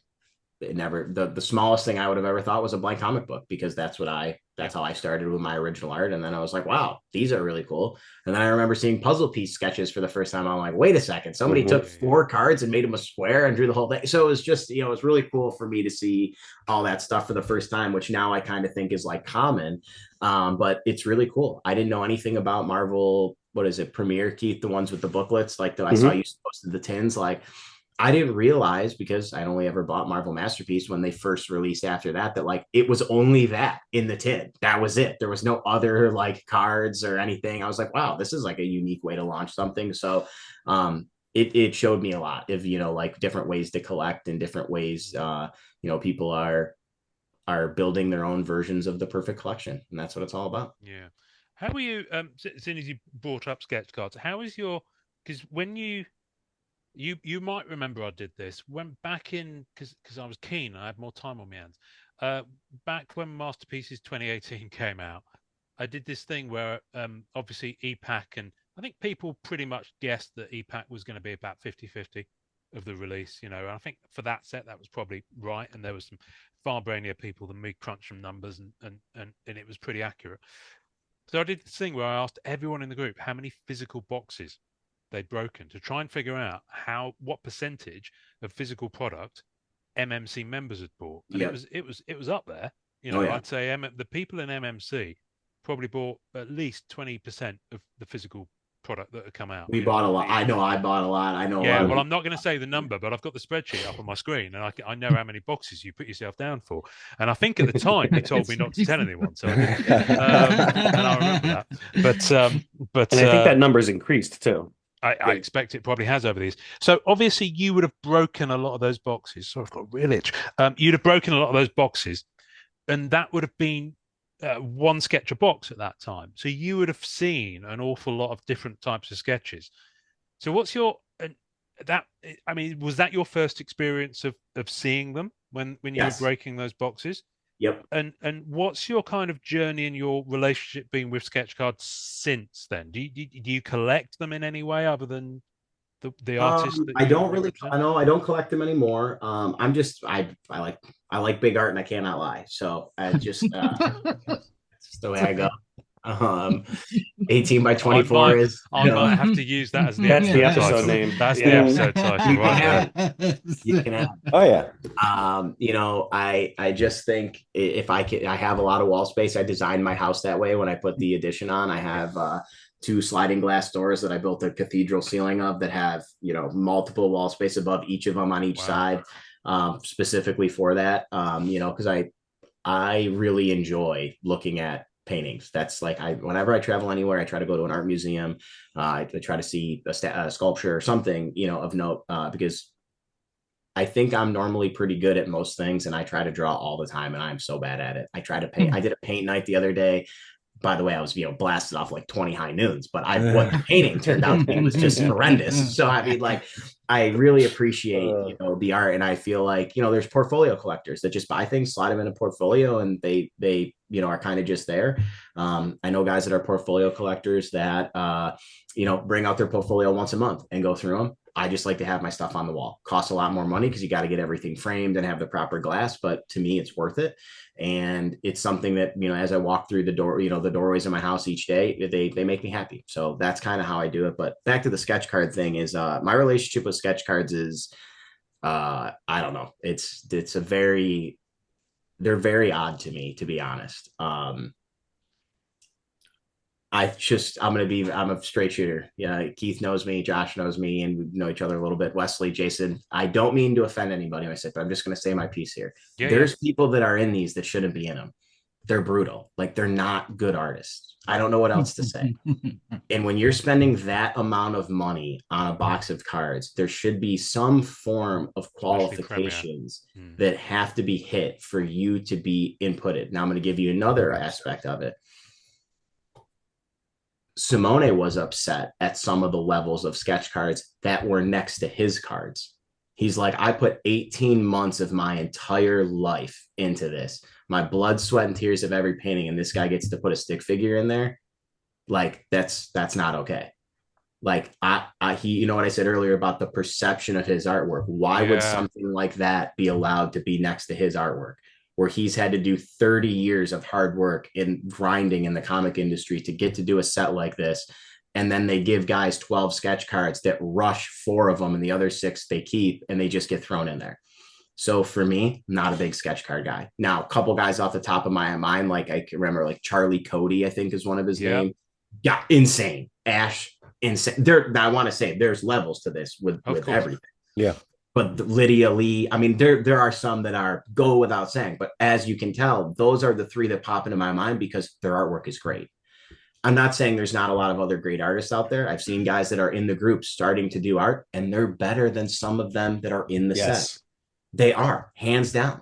Like there's no two ways about it. So when you get that hit of a sketch card, I think probably no better feeling. Maybe getting a 1/1 or like an SSA 10 auto. But when you open it up and you get that like cartoony colored pencil BS, to me, I was like, I had zero interest in sketch cards. That's pretty still my interest. I know it's a big topic and everybody goes crazy. I would rather take the sketch card and get it done by the artist that I want to go with my collection. And that's frowned upon because it's not pack pulled or set pulled or whatever. But I feel like there has to be a barometer. There has to be a base level that Upper Deck has to control to let these sketch cards get into the packs. Like they've let it get to a point where it's just too Wild West. It's too much. Like it is. There's got to be some form of quality control that guys like Palumbo, Fred Ian, Dan Dos Santos, Juiceco that are like doing just incredible work.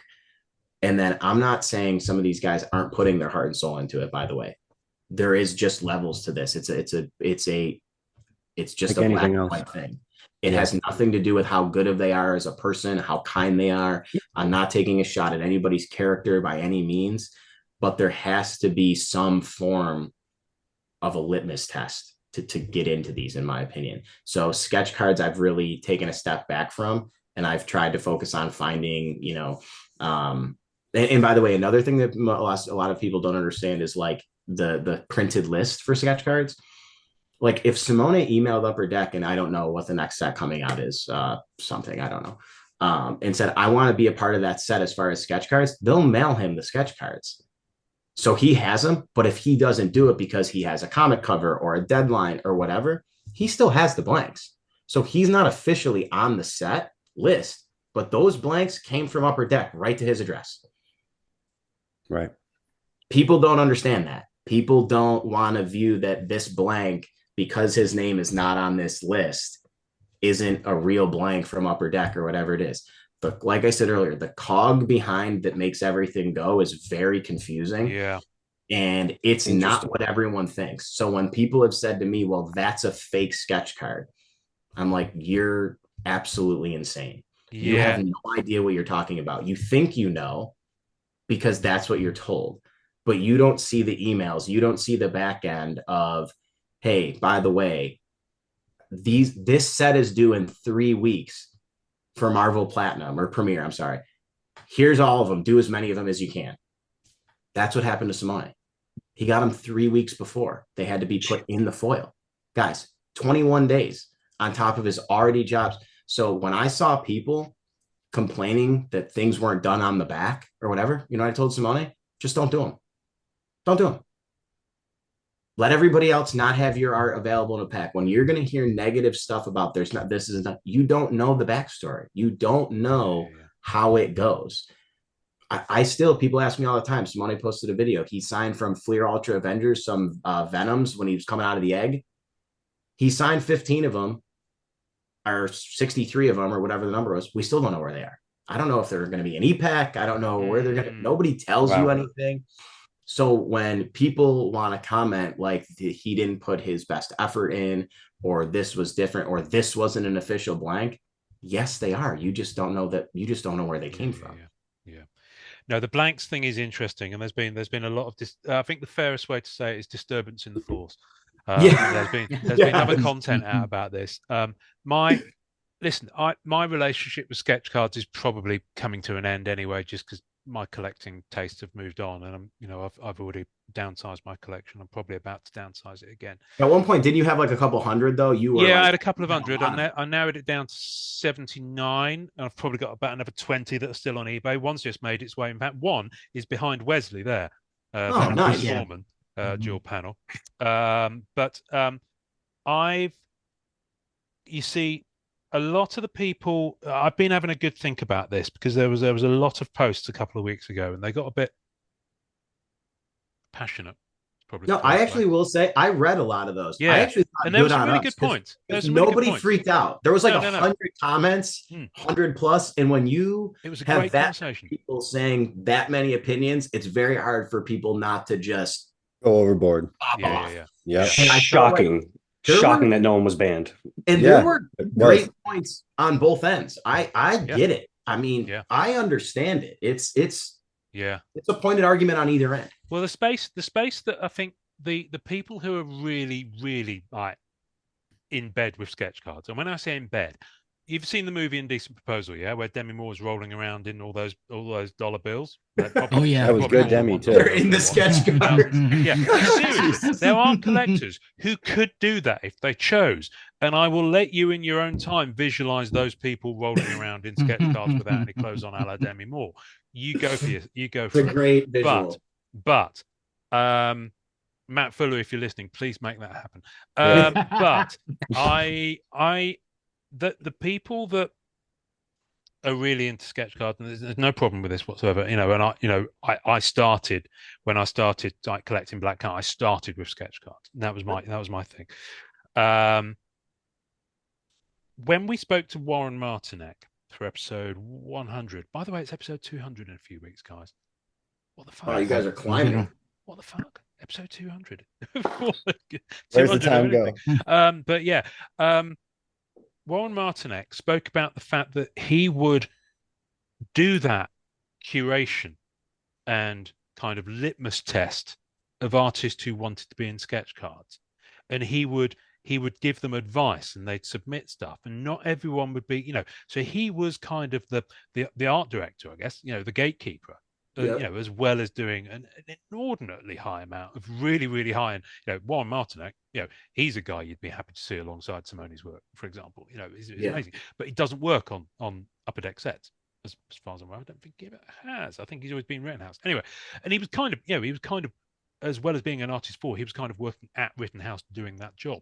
Now, I don't know, because we've never really spoken to Upper Deck about a lot of how their department works. I think the closest we came was speaking to Jen Wu, who was kind of more on the kind of artist liaison. I think she would have probably dealt with Simone when he was doing Masterpieces. Yeah, she's awesome. Shout out to Jen. Yeah. And she's lovely, and I'm kind of still keep in touch with her via the joys of the internet. But I don't know how it works now. But the way it used to work with Rittenhouse is that. And I believe in the contracts with Upper Deck, it is actually, maybe correct me if I'm wrong, Matt, because you might have seen them, but certainly for sketch card artists, I believe you're supposed to return the sketches. And, Tony Perner was on Matt's stream the other night saying that even he is a really kind of a small batch, doing his own sets. They send stuff out, and they'll get only some of them back, and they'll be like, "Oh, where's the rest of the blanks?" And that happens, unfortunately. So there is a kind of a viewpoint that there is a perception that if an artist gets those blanks, they're supposed to return them. Now, whether that's a contractual reality or not will very much vary depending on the set. To be honest, I don't know. Yeah, no. I'm just kind of to look in like. I'm just kind of saying I'm just kind of mentally like writing the script of what I'm going to say in my head. A lot of people who are used to, from the Rittenhouse days, and used to the kind of the disciplines might be the wrong word, because that implies that Upper Deck don't have that, but the structure that they're more familiar with, shall we say, because Rittenhouse have been very open and Ron Martinek's been on, and people are aware of how that works. There is a viewpoint that potentially pack pulled sketches that don't go back, the pack stock, not the AP stock, but the pack stock, is no one actually said this on the post, but some people came very close to saying stolen goods. And so, some people do have that lens. If it hasn't gone back, it shouldn't be out there. But what you've just told me is kind of a bit of a kind of like a shaft of light. Of like, oh my OMFG. If that's the reality of it for Simone, maybe it's the reality of it for other folks as well. And so Masterpieces 2020 was the first set I really saw it happening. There were blanks being sold on eBay, like pack insert blanks, aplenty.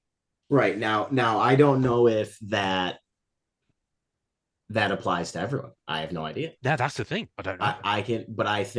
I also might think that there's, like I said, it might make people upset or whatever it is, but it's the truth. There's levels to what there's seniority of being in the industry. And if you want to work on something and you have the status of a Simone Bianchi, a Gabriele Dell'Otto, a Joe Giusco, and you say, hey, send me a couple sketches, Upper Deck would be foolish not to send you one because they send you them because they want you on the list. Yeah. But this is what I tell people. So say those cards come in and they have the intention of doing it. Somebody gets sick or Marvel calls and they say, we need this cover done. Without a doubt, that has to go because you have a contractual obligation to Marvel to do this. So then the cards are there. They don't get done. I would also argue that not that they're stolen goods. I mean, maybe depending on contractual bylaws, I don't know. Like I said, I'm not, can't see that, but I can also see a different viewpoint of, now the artist has the time to be able to put forth exactly what they want on the card. There are no character limitations. There are no set. And I have the time to sit down. And this is like, I can speak for Simone on this. He goes, I only want to do sketch cards when we get about 10 or 15, 10 to 20 of them.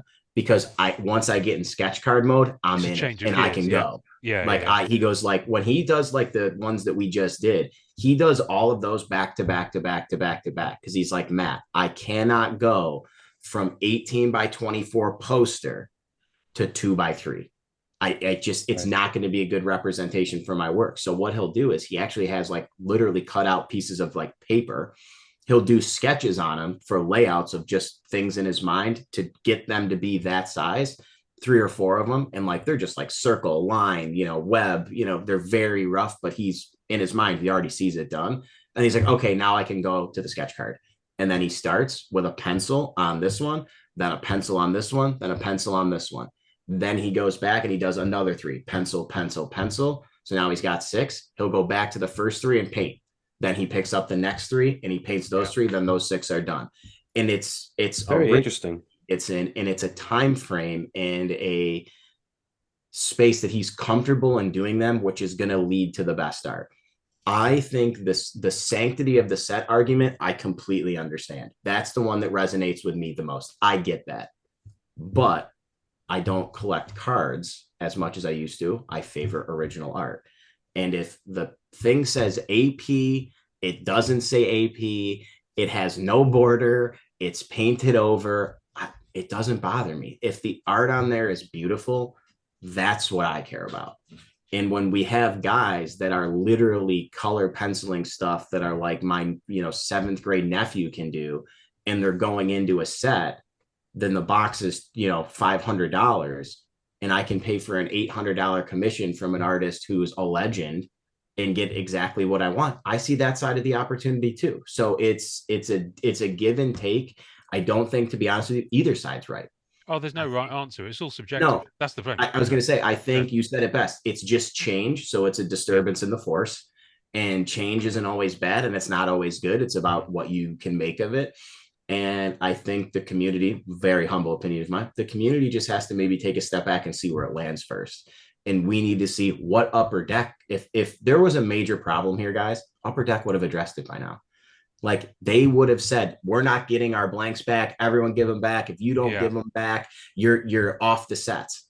They would have done that. But I think there's a concern that Disney are about to make that determination, though. And they very well could, and it could change the landscape. It really could. But for now, I think I keep going back to it, is everybody collects their own way. Everybody should have the right to collect whatever they want, and an artist should be able to draw on whatever they want. I met a very interesting guy at OAX, craziest commission response I ever heard. He goes, can I have a hand by Simone Bianchi? A hand? He was like, yeah, a hand. Sure he wasn't soliciting something? No, wait. Sorry, I had to. A hand? He's like, yeah, a hand. I'm like, I don't know. I got to talk to Simone. I talked to somebody. He's like, no. I go back and I talk to the guy. He's like, well, I just want Wolverine from here up with his claws out. And okay, I'm with you. Okay, it makes more sense. That makes sense. Yeah, like, all right, well, better than a hand, not just like this, but yeah. I'm like, okay, we don't have a rate for that. Like let me talk. And we didn't end up getting it done, but we are.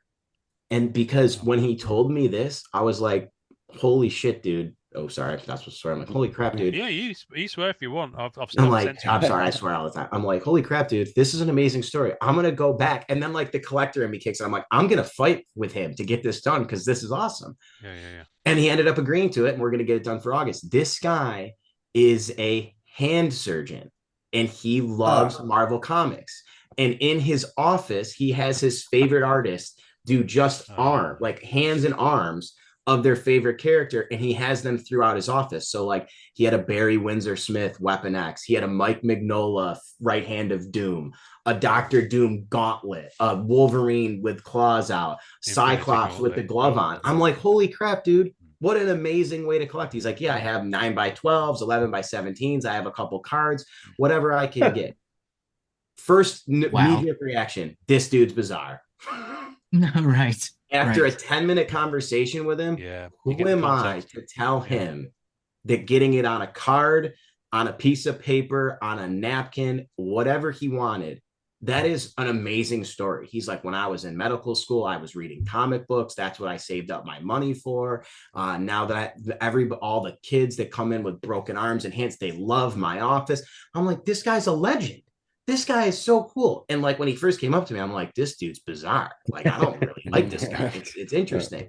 So I try to keep that mindset for the sketch card argument as well, is everybody has their own reasons of collecting, what stock, why they want it, vertical, horizontal, whatever. And if you can get it that way, great. I understand that upsets the flow of things somehow, but then it's got to regulate itself somehow. Maybe it will, maybe it won't, but everybody has their own way of collecting. And I think it's super important to allow everyone to enjoy the hobby in their own unique way. And because that's how we all got here. We all got here from some unique experience that brought us. That's how I started collecting. That's how I started buying comic books. I was the kid that I played basketball in high school and tennis, but I sat with the nerds on Wednesdays because I'm a nerd. And then we talked about comics. Like that's what we did because New Comic Book Day was coming out. So we'd talk about where our mom was going to drive us, what store to go pick up our books. Then we'd read and talk about the next books coming out Wednesday. And my like jock friends, how high school is, it's a bizarre time. They were like, why are you sitting with those nerds? I'm like, because I like those guys. Like these are my people. I just play sports with you guys. I talk to these guys. And I try to keep that mindset of, there was a time where collecting wasn't cool. There was a time where this, it wasn't awesome. And now we're making movies and we're seeing shows and all these things that have happened in the last 12, 15 years. It doesn't matter if someone just saw their first Marvel movie and that's what turned it on, or they opened up their first pack and they pulled their first sketch card and that's what turned them on. We all got here somehow, and we got to make sure we're not alienating people like we were at one point. We were kept out of it. And I think that's super important to me. So I always try to keep in mind that whatever anybody says, there has to be that there is some, there's right and wrong, obviously, but there's some version of their way of collecting inside of it. And, I hope everybody gets to keep collecting the way they want to get collected and don't get looked down upon for getting a hand from Simone Bianchi, because that was wow. I love that you stuck the landing on that one. Can I quickly touch on Black Bolt? Yeah, sure. Yeah. Talk to me about your relationship. But I mean, Jason, do you want to? Well, I've been kind of quiet listening. Yeah, Jason, talk to me. I haven't really interacted with Matt and crossed paths with him, but I watched your IG live yesterday, and thank you. I really liked just your passion and your you showed a lot of great stuff, and you had kind of a versatility in the different styles and artists and everything. But so Black Bolt, when did that kind of begin? As far as has he always been your guy? I know earlier you mentioned Fantastic Four, so I can see the connection. So yeah, that's where it started for sure. I think if I have one characteristic about myself that I enjoy the most and I hate the most, it's that I have to I have to consume everything. I can't just like do something halfway. I have to like really go. And it's helped me out a lot in life, and it's put me behind a lot in life in some cases.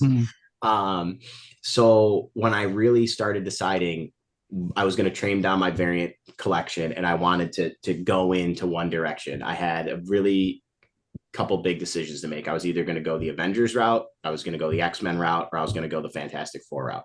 I wasn't going to do Spider-Man because, to be quite honest, I didn't have the money at the time. I couldn't do AF-15, ASM-1, and ASM-1 to 800. I just couldn't do it. Yeah. So then I started looking at GPA trends, and then when I really started looking at it, the Fantastic Four is Marvel's first family. It's the first group of superheroes, and I thought from not only an investment standpoint, but from a collecting standpoint, that would be the direction I wanted to go. So when I decided that, I went out and I got like the compendium editions of Fantastic Four, and I got like the first 5, I think, and from Fantastic Four like 36 to 75 or 80 is probably in my opinion, the best comic run of all time. You get the introduction of so many characters from like 36 to 70. It's insane. You get Medusa, you get the Inhumans, you get Black Bolt, you get Silver Surfer, you get Galactus, you get mentions of Annihilus, Franklin Richards, you get Black Panther, you get Ulysses Claw. I mean, you just get an immense amount of characters that spawned off and went and did their own amazing things and turned into amazing stuff. So as I was reading through the compendiums, I was like, wow, because you obviously know a lot of the people I put on the list, Surfer, Galactus, Black Panther. Right. I start reading like through the Inhumans section essentially, and I'm like, wow, this dude is like fucking balling. He is like the man. He is so strong. Nobody knows about him. Nobody's talking about him. And I felt like he had like an unjustified, he hadn't gotten like the shine he needed. Because he's like, a lot of people don't realize like he can go one-on-one with like the Thing, the Hulk, Thanos. I mean, he ends up losing eventually to bring in the groups to help him. But I also think his story's crazy. For those that don't know, he's born an Inhuman, which is the elevated version of the X-Men. His parents, because then, of course, once I read that, I went back and I wanted to read all the Inhuman stories. So I started buying all the Inhuman stories and trade paperbacks and Amazing Adventures and things like that. And his parents are basically the king and the queen. They run Attilan, and you kind of have like an awakening of your powers. Black Bolt, a child, he cries in his sleep and he brings down basically the governmental house, which his family lived in. He kills his mom and dad. So you have a guy that has like an immense power. The quote unquote his like best move is called the Master Blow, and it can like blow up a planet. And he can't use it. Like he has just this immense power, and he can't do it. So he has to go into like monk like training where he doesn't sneeze in his sleep, he doesn't talk in his sleep. He doesn't, like when he stubs his toe, he doesn't talk. He has to go through this like immense training ritual to not refine his power, but to almost hinder it, to make it livable, to make him be able to use it. And then he carries himself in such a way that he's powerful, and what he's doing is to protect the land. So I always think it's, the term of him being the Silent King is what's most important to me, is because he leads a group of the elevated version of the X-Men. They all respect him. They all have insane powers, and he can't say a word. But they know if he talks, that he'll always have their back. So his story really and then, it evolved from there. And I just started, trying to collect all the things he was in. And, to be a leader of an elite group of people and not be able to talk is pretty impressive. And then I liked his relationship with Medusa. And then, I like Medusa from like Greek mythology. And how Medusa can understand him basically without talking to him. And then she's kind of his voice. Plus, my family's in the hair care business, and Medusa having really cool hair, kind of brought the mouths close. So yeah, it was cool.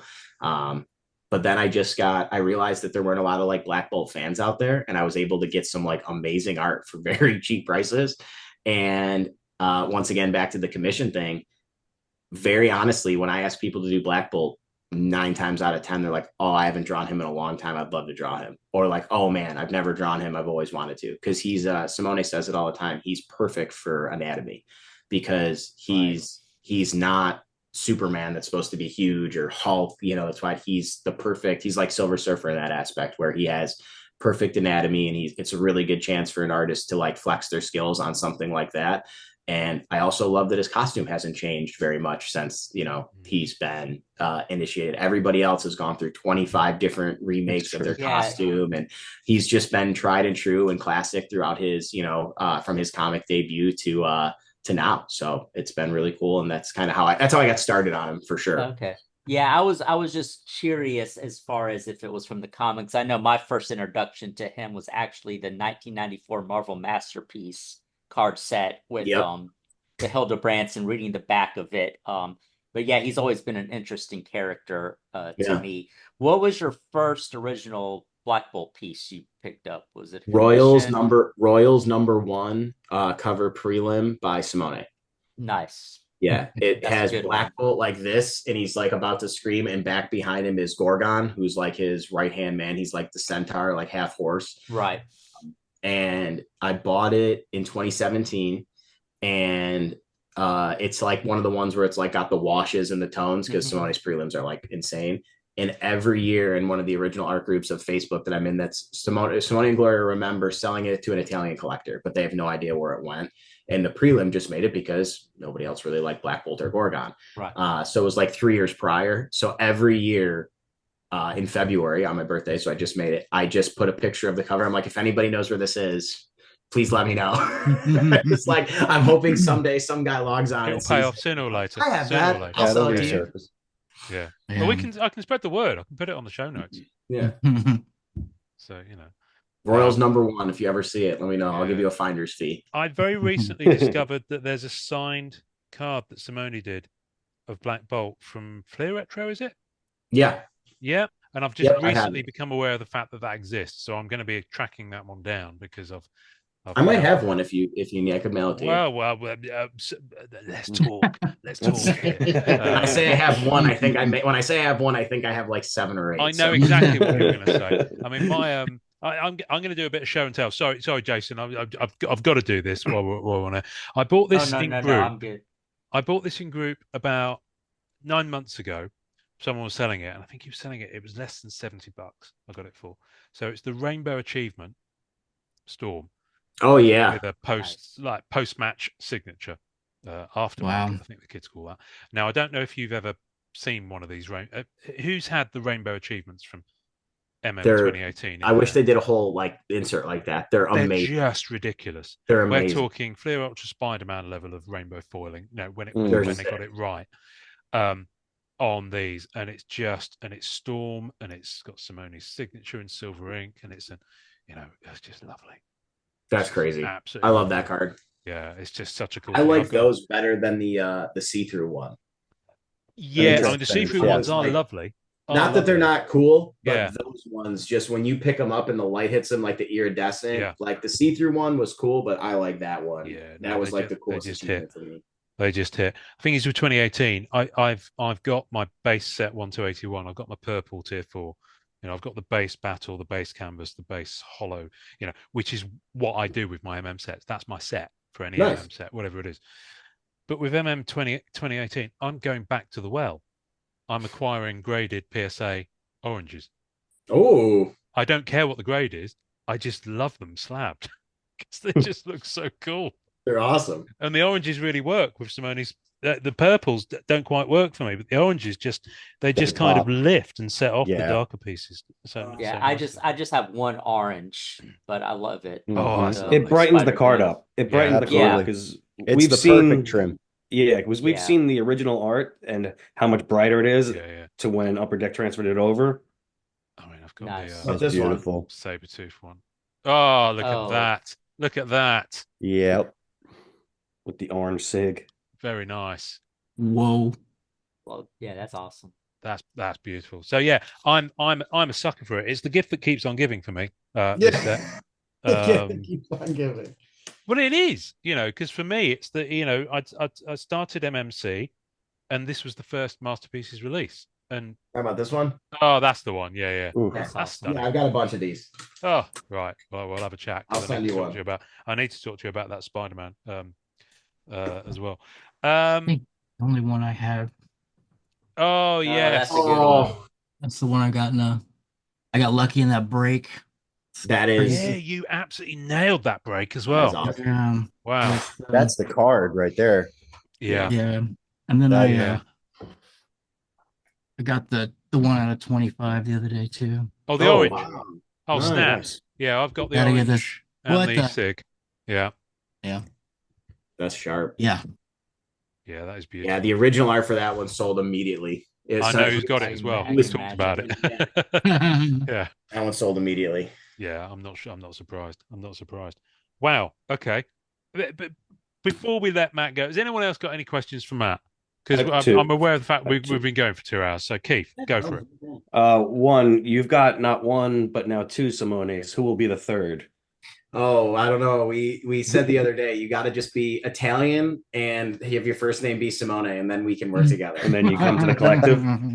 No, but I've heard I've actually had that question a lot, and I have a unique perspective on it when it comes to this, because I think what's happened is there's a lot of different art representation groups out there, and they all do very well. I want to make it very clear, everybody's path to success or path to happiness is different. I prefer quality over quantity. I don't want to just add artists to add artists. I have a rule: when I add an artist, I don't add another artist for 9 months, because that 9 months gives me the ability to work with that artist on a level where I now understand everything that they expect of me, and they understand everything that I deliver. And any hiccups or bumps in the road that we have, we clear in that 9 months. You normally hit anything that you're going to bump into in the first 9 months, or in 9 months, you're going to work through. And then it becomes kind of seamless. Like, I know exactly what they want. I know their thought process. I know how they think, or they know what I'm going to say, vice versa. Like, there will be times where people come up and ask for things at conventions, and Simone Bianchi will look at me and I look at him, and we both know exactly what the answer is or what the price is. And we can just kind of go from there. Just recently added Simone Mio, who I love. He's another one of my Italian brothers. Going to be an absolute dynamo. He is on a DC exclusive, but he can do Marvel cards, which I just found out. So there's a potential for him to be maybe doing some sets, some insert stuff, maybe in the future. And he had no idea about anything like this. He didn't understand anything about cards. He didn't know anything. I had him and Simone talk kind of at OAX and MegaCon. They started chit-chatting back and forth about, the versions of collecting and things like that. So, for me, it's more about, I want to make sure that I'm delivering exactly what that person's looking for, because sometimes people, like I said, how did you do this? I want to get into it. I tell people, like, more power to you, but be careful. Because when you become somebody's art representative, that's their livelihood. Selling this is how they make money. Doing published work and selling this is how they provide for their family. And if you're not ready to provide for them at that level every day, when somebody reaches out, if it's midnight, if that means it's 6 a.m. in Italy and somebody's an early riser and they want to buy something for me, I got to answer. You have to do that for them. It's super important. So right now I'm on a hiatus for 9 months, unless Alex Ross or Olivier Coipel or Bill Sienkiewicz comes along, but they're not. They already have some amazing they already have amazing representatives like Quan and Sal Avenanti. But I do plan on adding more artists, but my goal is to make sure that everybody that comes on, I never want to go more than 6. And everyone that comes on, I want them to feel like they have an understanding of, I know the importance of what they're entrusting me with, and we build a relationship, and then we go from there. I think sometimes people just add, and they maybe get lost in the shuffle. I never want that to happen with anybody that I work with. Nice. And then, so Wes showing that Midnight Sun card made me think of this. We talked about recently the Midnight Sun set and how some of the cards didn't belong. Can you say, I don't know if you can speak on this, but like the Colossus, beautiful piece. Was there ever a direction from Upper Deck what these pieces would be for? Did they just come to you guys and say, hey, we need a couple cards from you? Can you make some? They came in. A lot of the cards were actually supposed to be for Fleer Ultra Avengers and just didn't go in. I knew it. Yeah. That's what I thought. Interesting. Yeah. And then how does that work? They can just use that art however they want. It doesn't matter. I bought the Scarlet Witch. I have the Scarlet Witch original art. I should have put that on one of the easels because she's stunning. I never bought. She started my Scarlet Witch collecting, which now I have. I collect Black Bolt, Frank Frazetta's Death Dealer, and Scarlet Witch now. Nice. And my fiance's room has nothing to do with how beautiful or great of a woman she is, but it's the room of the witch. I built her closet and it's all the original Scarlet Witch in there. I have stuff from Peach, from Olivier Coipel, Nice. but Simone's was the first. And I walked into the studio, and I swear to God, she looked like she could have just walked out of the wall. It was the most like there was a Doctor Strange next to her. The Doctor Strange is beautiful. I love Doctor Strange. Literally walked right past it. She was like right in front of me, and it was crazy. Like I don't know. It was like one of the things with like the Mona Lisa. She felt like she was following me. I don't know. Yeah, there's a dark spookiness to that one. Yeah, she's crazy, and that's what I like. It's like the Dark Scarlet Witch. It's like when she's like messed up by the Darkhold. I bought that in May Is that of that one? 20. Yes, yeah. I bought that in May of 2022. That came out this year, like a month ago. Yeah. So once again, people think they know what's going on and the things behind the scenes. They don't, because I still have. There's pieces you can't show that I still have 2 paintings that are going to be an upcoming set, which we've heard are going to be May or June of this year. And when they reach out or we reach out, like, hey, how do you update? It'll be in a future set. It's just what we hear. And then that's pretty much it. Wow. I think COVID really, decimated them and threw off the timeline, and it's not something that's going to regulate soon. But like, I still have 2 pieces, and I know there's a couple other people that have some pieces that I'm understanding are going to be like an insert of just his art. And they're from like historic, I can't say this, they're from historic moments in comic book history. And I think there's 8 or 10 of them. And they're like his renditions of them. So very excited for those to come up. But once again, those were done in June of 2022. Yeah, I mean, there were pieces that were purchased at the breakfast that I still haven't seen come to life. Correct. So they're out I've there. seen a couple. Yeah, as Simone spoke about at the breakfast, he said, correct me if I'm wrong, Matt, if he was saying that even in the content for Marvel Masterpieces that it wasn't, it seemed like the high prints were selected with pure intention, but he said there was no guidance or correspondence, just what was going to be a hologram, a Battle Specter's obvious, but what was going to be the holofoils or anything like that, there was nope. Yeah. Like you would think it's this detailed 12-page document, base set, characters, 90. Here's the list of characters. Choose your 90 from this. Here's the exempt. No, it's a different experience than most would think, for sure. Interesting.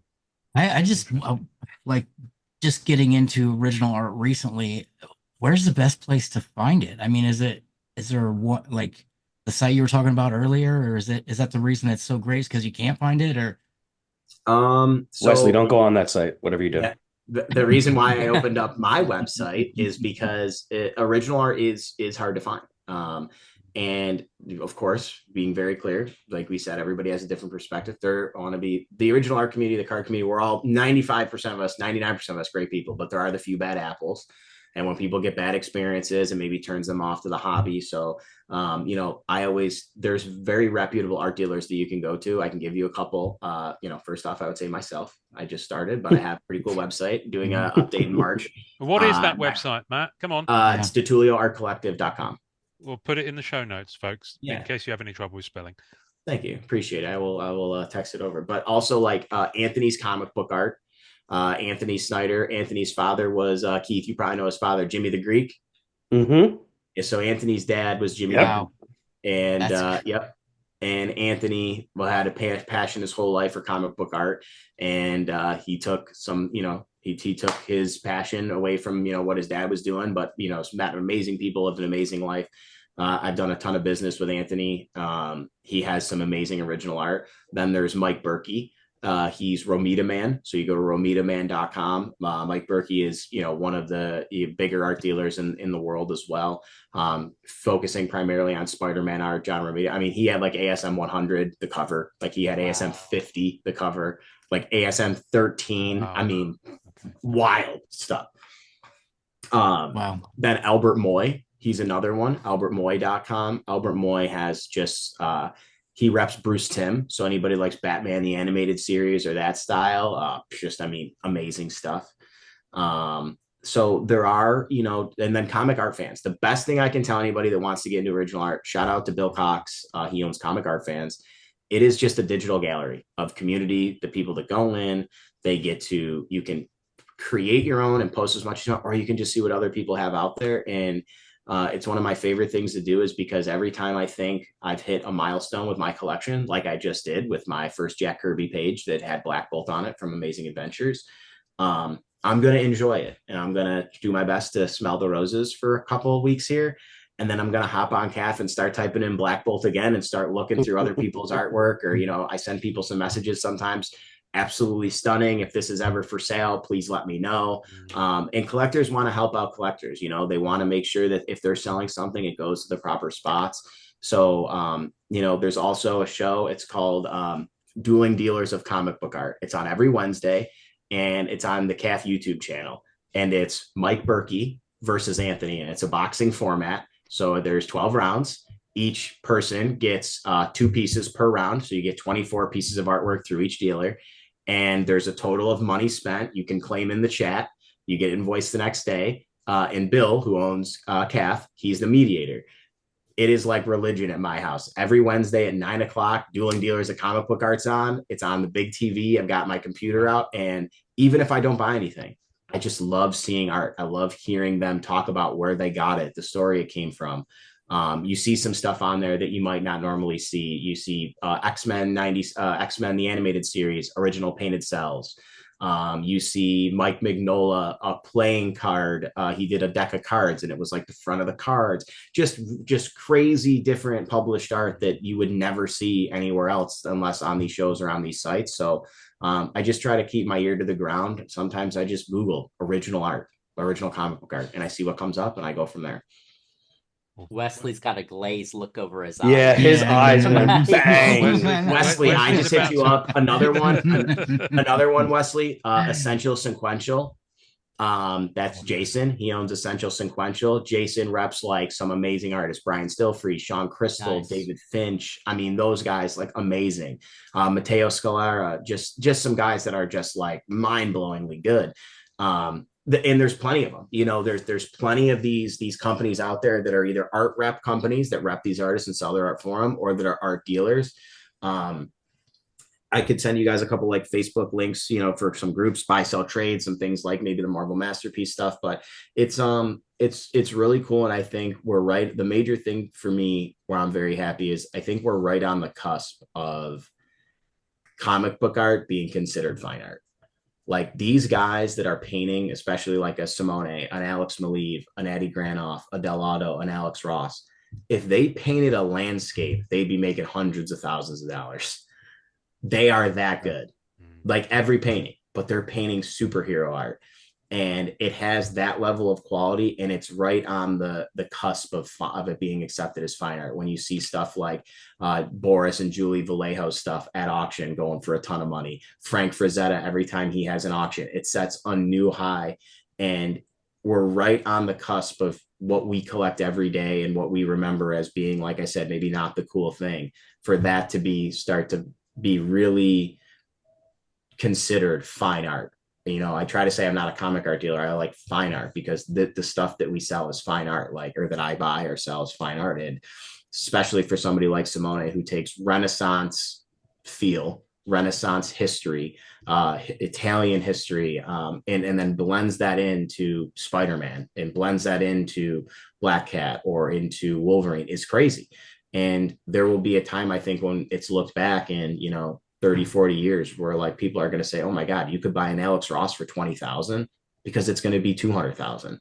Yeah. Oh, you could buy a Bianchi for 10,000. They're 100, they're $50,000, $60,000 now. I think we're really starting to get there, because while auctions are having some lows in some cases, that's another thing I try to do. I have a spreadsheet of every piece that's ever been sold at auction by Simone, so I understand the trends of what's happened with his work and the economy and things like that. But every auction, one piece is breaking a record, and that was kind of something that we thought would slow down, post COVID or whatever it was, but it's not. So it's a really cool thing, and I think we're right on the cusp of it being widely considered as this stuff will be fine art. Wow. Thank you. Okay. Yeah. I just like absolutely blew your mind. I'm so sorry. Just But gave you it's like also Yeah, no, great it's because cool. you're so passionate about it. It's I mean it's And great. he's just pulling addresses, names, Right. everything. Yeah, Just well, like bang, bang, bang, Yeah. bang. I have like a routine. Like I said, I have a very, very supportive fiance and I love her. Like every night I am on 6 to 7 websites from 10 to midnight, checking for my personal collection and then checking for stuff that I think I could sell.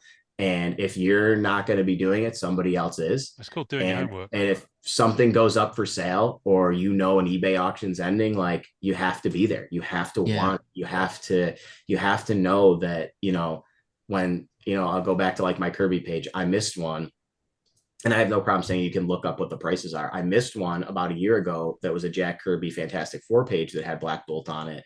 And it was like, it went for like 16,000 and I bid 15. And looking back, I'm like, what was I arguing myself over $1,000? I'm already just spending way too much money. And what happens is when I buy something like that, it motivates me to sell what I have to clear that up, to clear that debt. The Amazing Adventures page came up and I was like, all right, this is from the first Inhumans story. I'm not going to miss it again. The auction preview came. I saw it 30 days in advance. I just started selling stuff right away. I was like, I am going to have 10 in the bank before I even start, because the last time I saw Jack Kirby Black Bolt was over 13 months ago. Like you don't know when you're going to see him. It's not him drawing Spider-Man or, Steve Ditko draw, where there's Sal Buscema drawing Hulk, where there's like a shit ton of them. There's just not. So yeah. I literally like prepped myself like, okay, 10 is what I already have in the bank. And now I have to work for that. And I ended up getting it for like 10.8, which was great. So I only had to pay $800 of stuff that I didn't have, but I had made a decision that this was it. Like this, and it wasn't Amazing Adventures, not a Fantastic Four, which maybe I could now trade this one that I just got for a Fantastic Four page in the future. But the major thing is that I have something from the guy who created my favorite character that helped mold the Marvel universe. And it's literally older than most things that anybody ever has other than their house they live in. And it's still in good shape. So it was a major win for me, but I'm never stopping. I'm always trying to do something. And that's when my fiance reminds me, you got to take a step back, smell the roses, try to enjoy yourself a little bit, be happy with what you have and thankful and go from there. I think that Amazing Adventures is a cool book. I mean, I think that's a good one. I was super happy. Yeah. It's awesome. I like the Black Widow stuff on it, but oh yeah, Black Widow. She's and especially like early Black Widow, how they drew her like in the sexy get up with a half a zipper. It was crazy. Yeah. But give me 1 second, guys, before we sign off, because I totally forgot about that. Nobody's seen this. I've never even scanned it. Give me 1 second. Where's he going? What's he going to get, Mister? I don't know. It's like, what's he going to pull out of the bag here? What's behind the door? Is he going to come out with the Mary Jane outfit? Like yes. While he's gone. Jason, perfect opportunity. Like Jason did. Like, oh no, he's back. He's back before I had a chance to say it. Never mind. Here he comes. Right, what are we going to see? Oh. Right. For those on audio, sorry, not sorry. For those on YouTube, holy crap! So what we're seeing now, I'm not going to be that. Seen right through me. This is Soul the Stealer Scarlet Witch original art from Fleer Ultra. I'm just going to make that. Sorry, I'm just so gobsmacked. I'm not even making that big on the screen. Yeah, there it is. Look at that! Wow. Gosh. Oh man, look at those eyes. Yeah, she's a stunner. She's crazy. Back it up a bit, sir, so we can see the full thing. Wow. Yeah, it's huge. I mean, it's 18 by 24. Nice frame job. Thank you. Yeah, I got a local frame guy. Yeah. He frames everything for me. I've always liked your frames. Whenever I've seen you showing them off I've seen that one with the is that Hercules? Which one? Is that Hercules from MM 2018? No, the other one. Behind me? That's Gorgon. No, this is Namor versus Hyperion. No, the other one. This one's really cool. So this is like that labor of love we talked about. This is Gorgon. Oh, Gorgon. Sorry, but it's the full rainbow. That's it. Yeah, nice. I'm sure I've seen that before. So it has a plate, a 1 of 1. That's beautiful. The base, the gold signature, the what if, the purple, the orange, and then. The crazy part is I actually was able to get, this is one of the ones that Simone sent to Upper Deck for redemption. Right. So I actually was able to trade one of the ones that I got for redemption for Gorgon, and then I own the painting. So this is literally everything. Is that the red speck on there as well? Do I see at the bottom? There we Yep. go. Yeah, thought so. Wow. Yeah, it's just the red comes through because the light's on it. Yeah, there we go. Wow, look at that. That's a rainbow.